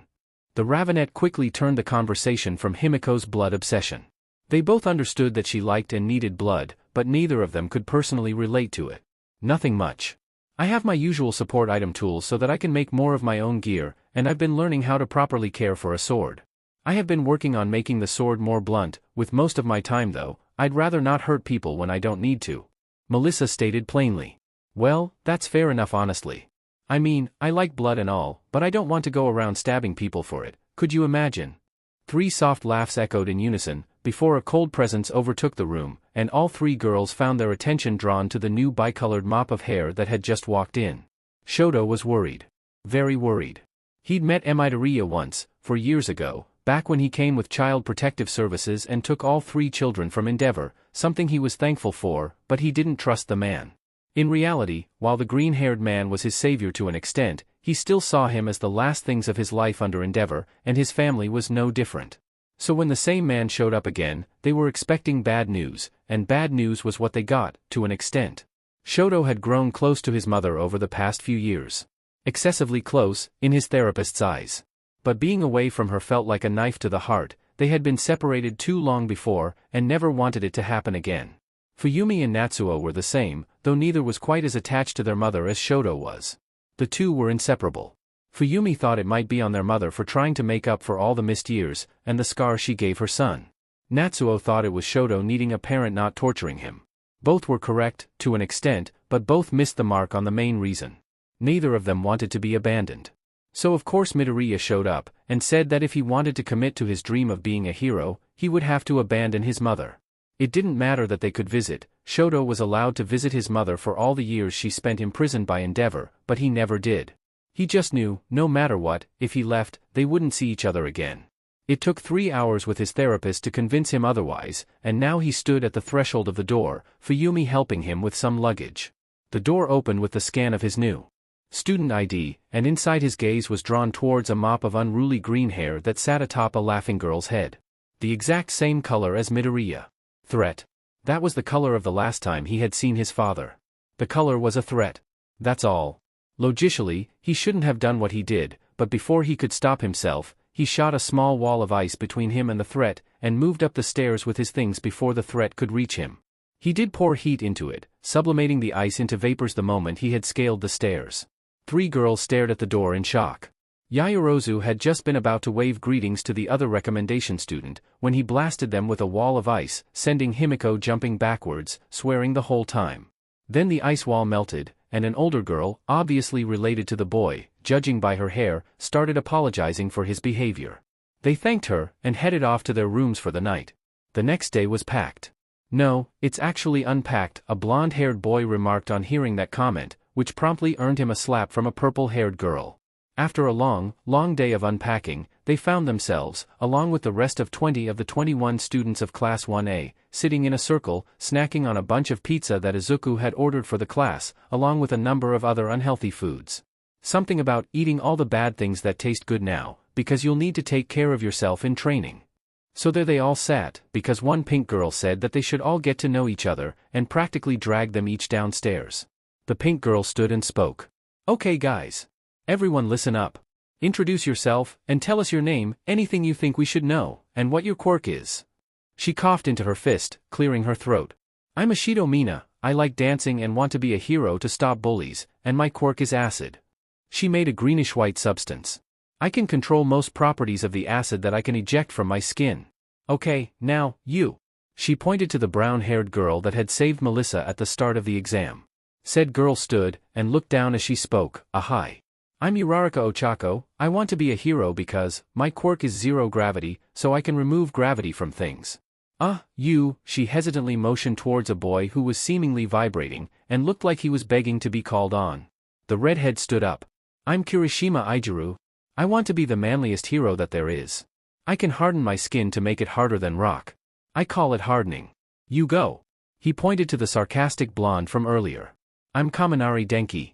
I have electrify, so I can blast out a lot of electricity, but I can overload my brain if I use too much voltage." Melissa blanched at that. She was sometimes glad she didn't have the drawbacks of some quirks. "Your turn." He gestured towards a set of floating clothes. "Hiya. I'm Heikyu Toru. My quirk is invisibility, and I can refract any light that passes through my body. I want to be an underground hero, and sneak up on villains." The clothes grabbed a pillow off the couch they were on, and tossed the red throw pillow to Yaoyorozu. "I am Yaoyorozu Momo. I am one of our recommendation students, and my quirk is creation. I can make anything I know the molecular structure of." "Ida, you should go now." She stood, and passed the pillow to a blue-haired boy. The boy immediately stood as soon as Yaoyorozu was back in her chair, and spoke, chopping his arm through the air like a robot. "My name is Tenya Ida. I am a graduate of Semi-Private Academy, and my quirk is engine. I possess engines in my legs that enhance my running speed. Thank you all for providing an opportunity. I also would like to express my apologies to you." He locked eyes with Melissa. "I clearly startled you just prior to the start of the exam, and you reacted in kind. I also rudely interrupted the presentation by present mic, and while you did the same, you kept your voice down and did your best to not bother others, even going as far to realize the true purpose of the exam, rescue points." He strode confidently over to her, giving her the red pillow. Melissa's legs turned to jelly as she stood. She was always confident about her quirklessness around Izuku, but not around random people. These other kids all had super strong quirks, one's perfect for heroics. She had been hoping they wouldn't all say their quirks, but they did, meaning she had to say as well. Okay. It's not a big deal, Ida-san. I didn't know anything more about the test than you. Himiko got more rescue points than me. Anyways. Hi. I'm Melissa Shield. I'm quirkless and my dad, David Shield, designed All Might's hero costume." She made sure to whisper the first part, hoping the second would overshadow the first. The overlapping shouts meant she was only partially successful. "How did a quirkless get into the hero course? And I thought my quirk was bad. Did you say All Might? David Shield's daughter? Why aren't you in support? How did you get so many points without a quirk to help?" Melissa sat down, and quietly passed the pillow to Himiko, who immediately stood up to move the conversation to something else. "Hiya guys. I'm Midoriya Himiko, my dad is Midoriya Izuku, who teaches here and runs the HPSC, and my quirk is Vampirus. I'm basically a real vampire. I'm strong, fast, CC, have better senses, and can even shapeshift if I drink someone's blood." The third point wasn't to do with her quirk, it was probably just to be nice and move the conversation from Melissa, but she quietly laughed anyway. As for her transformation, she scked some blood up through a straw that she had gotten from Yaoyorozu earlier, and quickly became a flawless copy of her, and then imitated her movements. You see, my name is Yaoyorozu Momo, I am a recommendation student, and I enjoy eating large blocks of cheese whole. I bite straight into wheels of cheese as large as my face. That is what I, Yaoyorozu Momo, enjoy. The imitation was spot on, which made the absurdity of the comment even better. The imposter smirked, and gave a very non-Momo-like trill, and let the transformation slew off of her. See? Immediately questions were asked, and she kept standing to answer them. Kaminari immediately hit the nail on the head, ramming a sore spot with the most obvious question, a vampire? Cool. Do you have to drink blood? Yup. I drink about a pint a day usually. My quirk. Can burn through it though, so I'll need more for training probably. So Ida, don't get on me for drinking wine, it's probably just blood. She smirked, showing off her fangs. Wait, do you need human blood? That one came from the purple-haired girl who had hit Kaminari earlier. Duh. Animal blood tastes bad. Well, technically humans are animals, but human blood is like food, and other animals are like food that breaks the 5-second rule? Just, it tastes off. And yes, some blood does taste better than others, and yes, I can smell your blood type. She quickly rattled off 4 of their blood types, 2 of which knew theirs and responded with an affirmative, the other 2 had no clue what theirs were in the first place, so they couldn't confirm it. B positive is the best of the normal types FYI. Better than fresh cookies in my opinion, but since only Momo has that type of you all, she's the only one that has to worry about me suddenly jumping her for blood. Yaoyorozu laughed, relieving some of the tension in the room. Melissa saw the others really were unsure how to handle it. Until Kaminari spoke up, and shattered any possible tension. Awesome. Wanna go on a date, vamp girl? Nope, you're not my type. Himiko said at the same moment a hand came down on the back on Kaminari's neck, knocking him down. Denki. You have a girlfriend already, I should know, I'm her. The purple-haired girl with weird earlobes shouted at the boy. Sorry Kyuka, you're a great friend, and we've only been dating for a few days, I kinda forgot for a moment. I'm sorry. Are you mad at me? Nah, I'm over it, but you're gonna have to come listen to me jam out as punishment, come on. She grabbed him and pulled him up the stairs, stopping first at the base. I'm Jairu Kyuka. I've got earphone jacks as a quirk, they're my weird earlobes. Better hearing, sound projection, etc. Bye, gotta deal with my idiot boyfriend. And the 2 of them were gone. They ran through the class members until only 2 were left, a purple-haired boy and the other recommendation student. Both glared at each other, telling the other to go first. Himiko spoke up. You know, they say people remember whoever goes first and last more. I really remember Ashido-san's name, but I don't even remember all of yours yet. Before the other could react, the purple-haired boy grabbed the talking pillow, and spoke. Aizawa Hitoshi. Call me Hitoshi. I've got mind control. Nope, not saying how it works, but I won't use it outside of training unless I'm feeling petty. The moment he was done the other spoke, Todoroki Shoto. Call me Shoto. I make fire and ice. He tossed the pillow with perfect aim back into the couch. A loud beeping went off, and everyone's head turned towards the oven. Hitoshi voiced the class's thoughts. Anyone using the oven, or was it a ghost?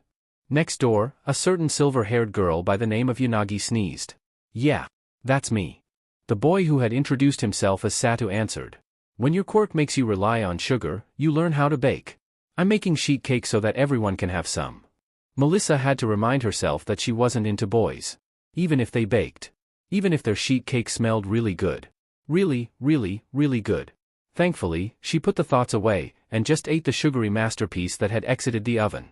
After the cake was gone, and the rest of the class retired, Himiko and Yaoyorozu waved goodbye to Melissa, who headed up the stairs and into her room. Seeing their friend leave, Himiko turned to the Ravenet and sighed, before talking. They seem nice. Who? Our classmates. I was worried, especially after how Blue Boy treated Melissa back at the exam. She did not mention much about him. What did he say to her? Called her out on murmuring, and apparently did something that made Himiko's shoulder throw him before the exam started. I do not know what he could have done, but I doubt it was intentional. I've known the Ida family for some time now, they seem to have done a proper job raising him. M.O., you don't have to be Mrs. Formal around me. Sorry, habit, she huffed once, and undid her ponytail, letting her hair fall around her shoulders. Beautiful, Himiko thought. The Ravenet blushed pink. W what? F, did I say that one out loud? Dad must be rubbing off on me. Why yeah, you did. What do you mean beautiful? Well F this. Guess might as well spit it out, I don't really regret it. Mo, you're gorgeous. Like, have you ever seen yourself?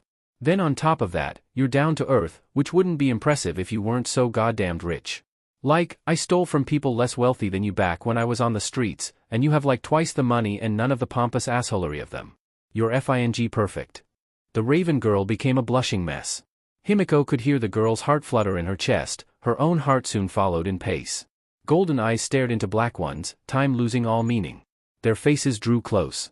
Thank you, Miko. And their lips closed the gap. Izuku sat across from Aizawa prepping lesson plans for the day. Most classes were going to be in orientation, but they had other plans. See, they decided to have some fun. Aizawa had gotten acquainted with the Green Devil over the course of the past 10 months, and he realized the rumors might have been overblown. Well, most of them. He had once seen the management classes after a combined lecture. Apparently he had created a problem for a fictional heroic agency, and had them deal with the theoretical fallout. In reality, it was a real situation, resolved years prior, with the agency in question escaping with minimal blame.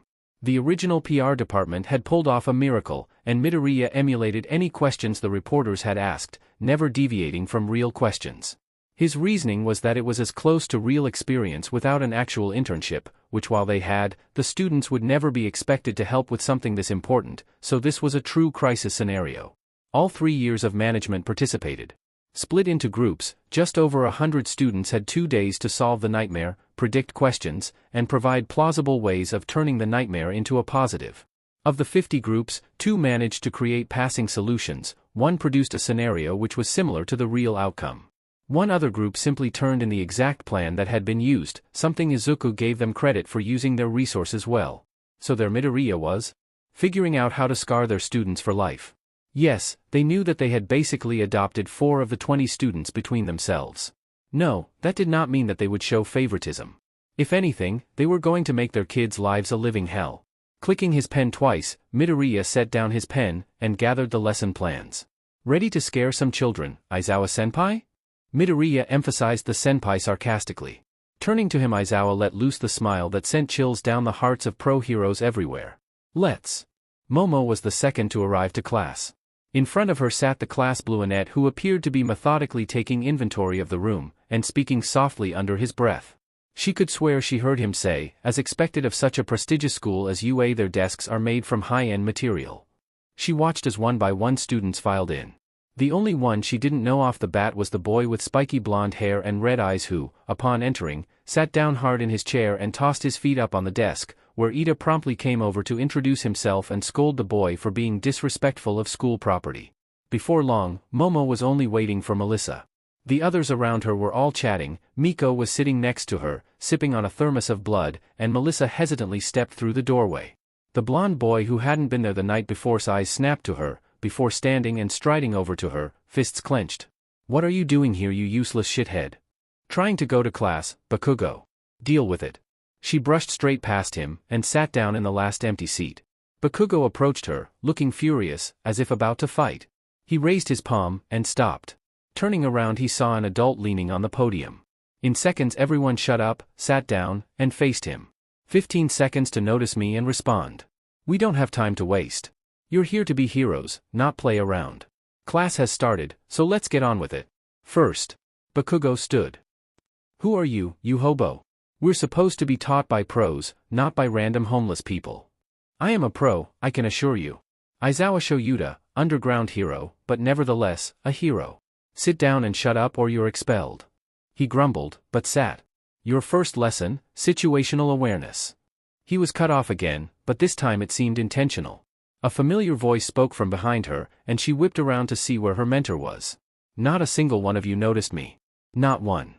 Izuku sat in the back of the classroom, high on a shelf, lounging about, causing the rest of the class to pale and more than a few of them to avert their gaze. All I did was stay above your line of sight, and not move. I wasn't even trying to conceal my presence, and you failed to notice me. So we've proved that none of you have any good situational awareness. Let's go see if you're at least physically and mentally fit to be hero students. Be on field Gamma in 8 minutes, in uniform, or you're out. Izuku chucked a gym uniform. The class collectively blinked, and before the had even moved, the two men stepped out of the door, closing it behind them. Erupting in a fervor, the class scrambled out the door, following behind Ida, who seemed to know the way. Melissa was the first on the field. She wasn't uncomfortable changing in front of people, she was just worried that they would notice her extra toe joint. She had told them she was quirkless, she was still worried that they'd say something. So before they could even get in the room, she had changed and put her things in the locker. She stood in the field, in front of her sister's favorite hero, and her mentor who had saved her from the depths of despair. After 5 more minutes, the rest of her class got there, around 9 minutes after Aizawa-sensei had made his declaration. Late. Again. I should expel half of you, but I'm in a good mood this morning. Aizawa-sensei said. But instead, we're gonna run some tests. Basic fitness that you all did in junior high, but this time quirks are allowed. Also, a few more things for you guys to know. I'm Midoriya Izuku. Call me Midori-sensei. Midoriya Himiko is my daughter, and Yayorozu Momo and Melissa Shield are my personal students. Aizawa Hitoshi is Aizawa Shuda's son as well. Don't think those 4 are going to get special treatment from us. They've had their chances to mess up again. I give second chances freely, but not thirds. If you give either of us reasons to, we will expel you, even if we've known you for years. Melissa shuddered as people watched her with a mix of fear, awe, respect, and indignation. The class stood in silence for a moment, but Midoriya wasn't done yet. Either way, you all were late. The person who comes in last on the tests will be expelled. Bakugo huffed before laughing and pointing straight at Melissa, who hunched in on herself. I can tell you now, I don't care if the fucker tricked you into teaching her, but she's quirkless. She'll be last, just like always, might as well expel her now. Not like a quirkless could ever win a fight, definitely not be a hero. Heroes have to be strong. I'm quirkless. Got a problem with quirkless people? I may not have gone to hero school, but I'm plenty competent as a hero. No you're not. I've never even heard of you. We shouldn't have some quirkless schmuck teaching us. Get out of here, and let the people who can actually be heroes learn. Melissa was shaking. She hadn't seen Bakugo since primary, but time had only made him worse. The class was in various states, most just shocked that a student was talking to a teacher like that, much less about his quirkless status. Okay, Bakugo Katsuki-kun. Tell you what, spar with me. He patted his coat picked, where a handkerchief was. If you make me yield, take this handkerchief, or knock me out, then I'll expel Melissa and another student of your choice, prevent you from ever being expelled, and quit this job. If I hold out for 5 minutes, you re-examine your own personal biases. Sounds fair, no? Got it, you Deku. Prepare to tender that FING resignation. I guess that is one way to read my name. Class clear the area, I'd rather not you all get hurt. Melissa was guided away by Himiko. Her legs felt like jelly. She loved her mentor. She knew he was powerful. But still, this was Bakugo Katsuki they were talking about. He could detonate explosions from his hands, and was generally a terrifying opponent. Sure he might be skilled at hand-to-hand. But there was no way. The class fell back, and Aizawa stepped to the side, as Izuku stared down the blonde. And then Izuku clasped his hands together behind his back. I don't flaunt usually, but it is fairly unlikely I'll need to use my hands for this. Come at me whenever you please. Aizawa, start the timer when he moves. Bakugo didn't hesitate. Die fucker. Explosions popping behind him, he flew at Izuku. As he approached, he let the explosion cease before winding up a large right hook, and throwing it forcefully at where Izuku's face had been. Instead of connecting, Izuku ducked underneath and sidestepped him, before shouldering him as he flew past, throwing him off balance. Bakugo hit the ground face first. You're telegraphing too much. You'll never win like this. Shut up, mosshead. Jumping up and turning on his heel, he let out a series of smaller explosions in quick succession, each one Izuku dodged by stepping closer until he was inside of Bakugo's zone, and using one of his ankles to sweep the boy's legs. Better use of your quirk, but still flailing around too much. At this rate, I won't have to use my hands, and you'll still fail. He exploded again, letting the force propel him backwards as he twisted mid-air, fist aimed for Izuku's center mass. In a blur, Izuku unclasped his hands, and used them to gain momentum before spinning into a roundhouse kick, nailing the blonde in the shoulder and sending him wildly off course. If you are in the air, you lessen your own mobility. I said to shut up, shitstain. Barely touching the ground, he unleashed another flurry of punches, kicks, and explosions, all of which were easily dodged, and before they even knew what had happened, Bakugo tripped over himself in an attempt to punch Izuku. Don't allow your opponent to dictate where you move, it gives them all the power in a fight. A punch would fly past Izuku's head, and he would simply spin once, causing Bakugo to miss. It was like they were dancing, with Izuku's elegant movements completely outpacing Bakugo, even though the older man had only delivered a single blow until now. Time ticked by, Bakugo kept his footing, but was repeatedly knocked off balance and almost fell due to Izuku's graceful dodging. It was like trying to break a river with a rock. The water just flowed around the rock, not caring what it did. Minute after minute ticked by. The class watched in awe as Bakugo, who, while they didn't know him well, they knew his power, was so easily overwhelmed. They knew Izuku was pro, but they'd never seen a fight like this. A fight where his powerful quirk was rendered completely useless. Then it happened. Bakugo looked like he was going to another slap, but reversed his hand and fired an explosion to accelerate the hit. It was only one hit, but it was an explosive smack that took everyone off guard. Izuku shrugged it off, and made eye contact. Nice hit. But you took too long to land one blow. Your loss. And the timer went off. Izuku turned to the class. Now, let's make this a teachable moment. Can anyone tell me why he lost? Ida raised his hand to speak at the same moment Bakugo rushed Izuku. In a single fluid motion he gripped Bakugo at the wrist, brought his other hand into Bakugo's elbow, and flipped the explosive boy mid-air, before elbowing him in his solar plexus. It was over in a second. Bakugo woozily got to his feet, and if the class listened closely they could hear him mutter a soft tch. Ida hesitantly raised his hand again. Yes, Ida Shonen? Are we supposed to ignore what he just did, Midoriya-sensei? His hand swished through the air as he spoke. Yes.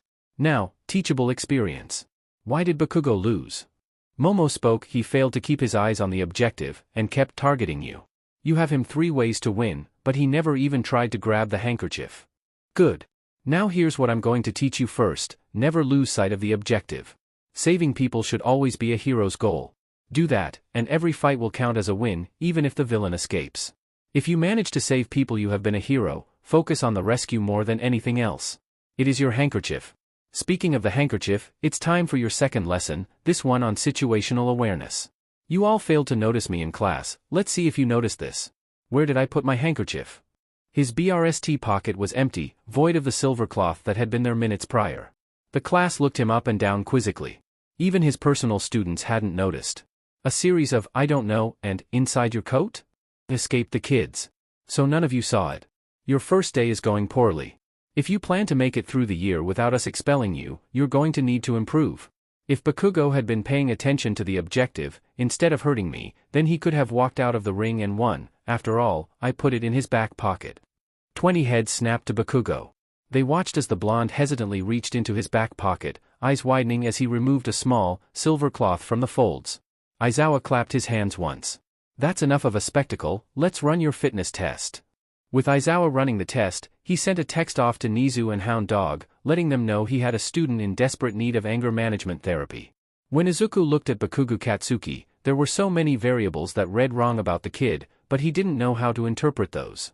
So, while the ball of explosive sweat was going to be a hassle, he could see him being a hero.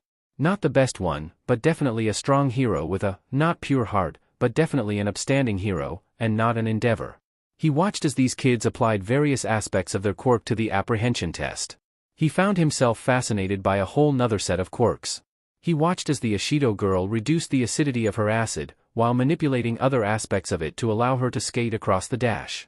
Ingenium's brother managed to put his engine to their current limit in that same test. Kaminari managed to short out the grip strength test, nabbing him the highest score of 999 kilos, maxing out the scale. Shuji managed as well, crushing it with all 6 arms, and also growing another set of arms to be the best at the seated toe touch. Melissa was middle of the pack on every test so far.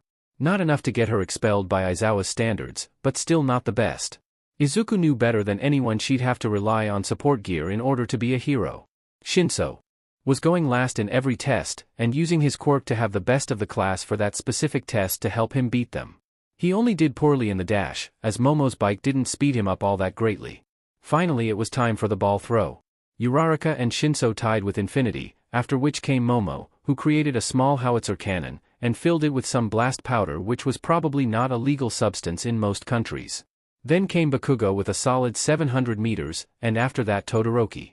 He smiled when he watched Todoroki's hand light up with flames, and while it didn't look like he was going to rely on them in combat, he at the very least wasn't traumatized to the point of never using them. Todoroki rapidly cooled the air, and then heated it, all the while keeping it compressed, before creating an explosion that launched it half a kilometer. Himiko was above Melissa in every test, and her vampirism was quite apparent in her increased physicality.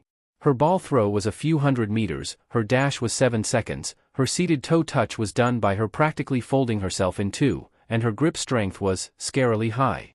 By the end of the tests, the results were as follows. Shinso Hitoshi, Yayorozu Momo, Todoroki Shudo, Bakugo Katsuki, Midoriya Himiko, Ida Tenya, Shoji Mezu, Kirishima Ejiro, Ojiro Mashiro, Uraraka Ochako, Mina Ashido, Azui Tsuyu, Melissa Shield, Sato Rikido, Shiro Hanta, Kaminari Denki, Jiro Kyuka, Tokoyami Fumikage, Kuji Koda, Yuga Aoyama, Heikyu Toru. That's all for today, Aizawa announced. And as for the expulsion, it was a logical ruse to bring out your best. The class looked at Aizawa with a mix of anger and disbelief. Izuku spoke up. Oh, and I'll be offering training after class to anyone who wants it? I recommend joining, but it is most certainly optional. Yagi Tashinori watched the field as Class 1A showed off their quirks. He was originally searching for a successor, and after reading over a synopsis of the students' files, he was heavily considering Bakugo Katsuki as the next wielder of One for All. The boy's record spoke volumes. A stand-up boy, who protected others and had a strong quirk for heroics. A moral kid with no marks at all. He didn't see anyone else, even Mirio Togata, who was so perfect. And then he watched the boy. Yagi Tashinori didn't know what to think now. On one hand, the boy was hot-headed, and nothing like his file said he was. On the other hand, he was a bad choice for his power. All Might had learned to always be kind, even when insulted. But for seemingly no reason, the young boy blew up. He chuckled to himself at the unintentional joke, at just general directions by the teacher. Back to step 1. Most of the kids got up and left. Before long Midoriya had 6 students in front of him. Well, he had 9, but he dismissed his girls. He wasn't about to have his girls' fighting styles tainted by only fighting a few people. He'd trained them the best he could, but he wanted to bring the rest of the class up to their level. Mina Ashido, Kaminari Denki, Kirishima Ijiro, Azui Tsuyu, Uraraka Ochako, and Tenya Ida stood in front of him. Okay, you 6, let's go to Gym Delta. The group of 7 marched off to a large building that loomed in the distance. After a moment, they stepped inside, and the students looked about the gym in wonder. Cementos had made a great training area here, just as Izuku had requested. Here's what today's training will be: figure out what the basics of your quirk actually are. The students looked puzzled. Ida's hand shot into the air. Sir, we all have had our quirks since we were young. I would like to think we have all learned the main parts of our quirks by this point. Alrighty, Ida. Izuku grinned. Your engines run on citric acid, and you probably consume orange juice to imbibe the proper quantities needed for it. What do different types of orange juice do to your engines? Which ones increase power, speed, efficiency, or volume? Well, sir, the best overall power increase is volume. Yep. Your engine sound output changes based on what type you drink. If you didn't know that, you didn't know the basics. As for the rest of you, Ashido-kun, you can control the viscosity and acidity of your acid, but what about cohesion? Adhesion? Could you make it flammable? Color? Scent? You are only able to control 2 of the aspects of it. Figure out what else you can do. Kaminari-kun, could you make yourself into an electromagnet? Could you create an EMP pulse? Your quirk is so versatile, but I've only seen you fire it out in massive bursts. It would most likely be better suited to short bursts or a small, continuous release. Azui's quirk gives her the abilities of a frog, however you are definitely not just one type of frog. Could you learn to create poisons? Change your skin color? What counts as a frog? Would a toad work? Other amphibians? Kirishima-kun. Your skin can be hardened into rock. Is the hardening actually rock? If so, can you choose the mineral? Or is it simply increasing keratin in your skin to where it hardens? If so, would another diet make you able to harden more? Uraraka. Your quirk makes no sense. No, seriously. I can theoretically recreate most quirks with technology, but yours violates the laws of physics.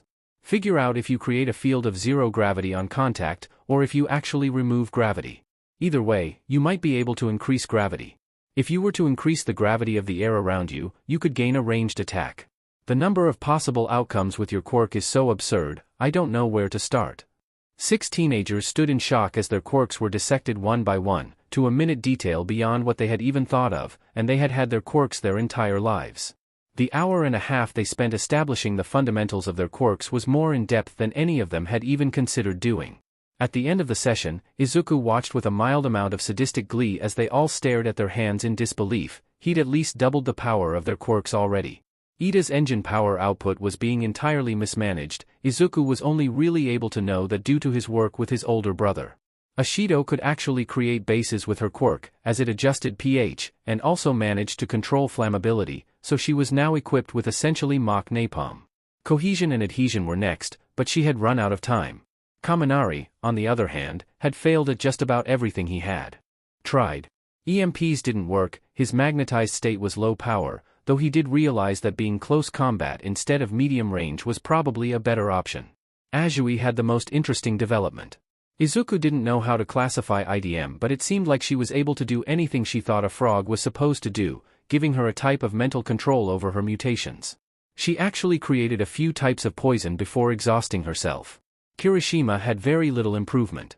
His skin could adjust the amount of keratin in it, so he and Izuku made him a better diet, but beyond that most of his training was controlling the way his skin hardened. The last student was almost dead. Not actually dead, but she wished she was. Uraraka laid on the ground, staring at the sky, and was completely drained. She could add gravity, motion sickness pills helped her drawback, and she was resistant to the side effects of gravity shifts. Izuku went into a quirk rant over her quirk, and practically gave the girl a sore throat through the proximity of talking too much. So it was that 6 kids left, their preconceived notions of their quirks shattered by someone who didn't even have one. Izuku finished cooking dinner for AIA and let her eat while he went into his office, missing a small detail about his daughter. Closing the door, he activated his network, and branched out, setting up his defensive measures.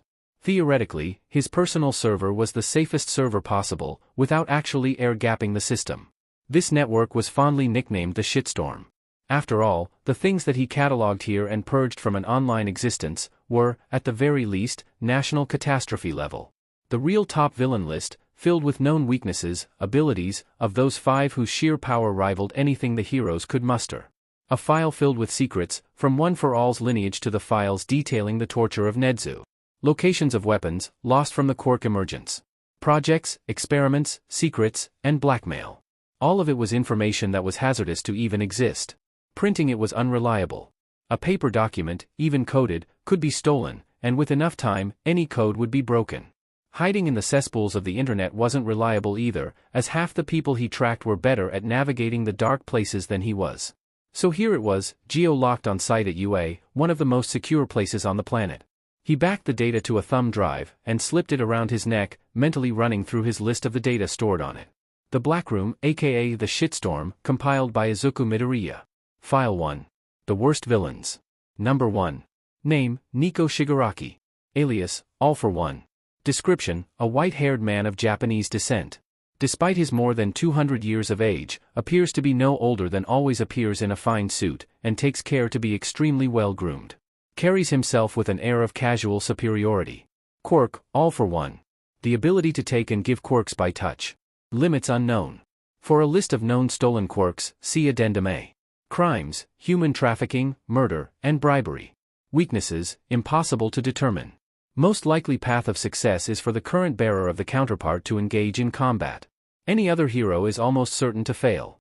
Due to the amount of time he has had to gather quirks, it is conceivable he has a defense against all possible plans of attack. Number 2. Name, Kaizo Makaguro. Alias, the Hero Killer, Stendhal. Description, an exceedingly pale man, usually dressed in red, always wearing a black scarf. Has over 80 visible blades of various sizes lining every inch of his gear, with a 42-inch katana as a primary weapon. Holds the space as number 2 villain simply due to the fact that if he was ever the center of media focus, he could very easily shake the foundations of the hero system. Quirk, Bloodcurdle, Stain may paralyze anyone he ingests the blood of. Duration depends on blood type, with actual times unknown due to lack of data. Crimes, murder of a hero, 89 counts. Weaknesses, relies on ambush-style attacks. A drawn-out battle will exhaust his resources. As fights with him also rely on him being able to land a killing blow, any hero with a quirk that made them impervious to bladed attacks would be able to defeat him, or force a retreat. Note, is a zealot of the true hero ideal. In all likelihood, capture and imprisonment is unlikely, as the amount of fervor by these beliefs would render him dead prior to capture. Number 3. Name, unknown. Alias, the Keeper. Description, unknown, save for country of origin, Great Britain. Quirk, an extremely powerful information-gathering quirk. Details unknown. Crimes, illegal information brokering. Weaknesses, only operates digitally, through proxies.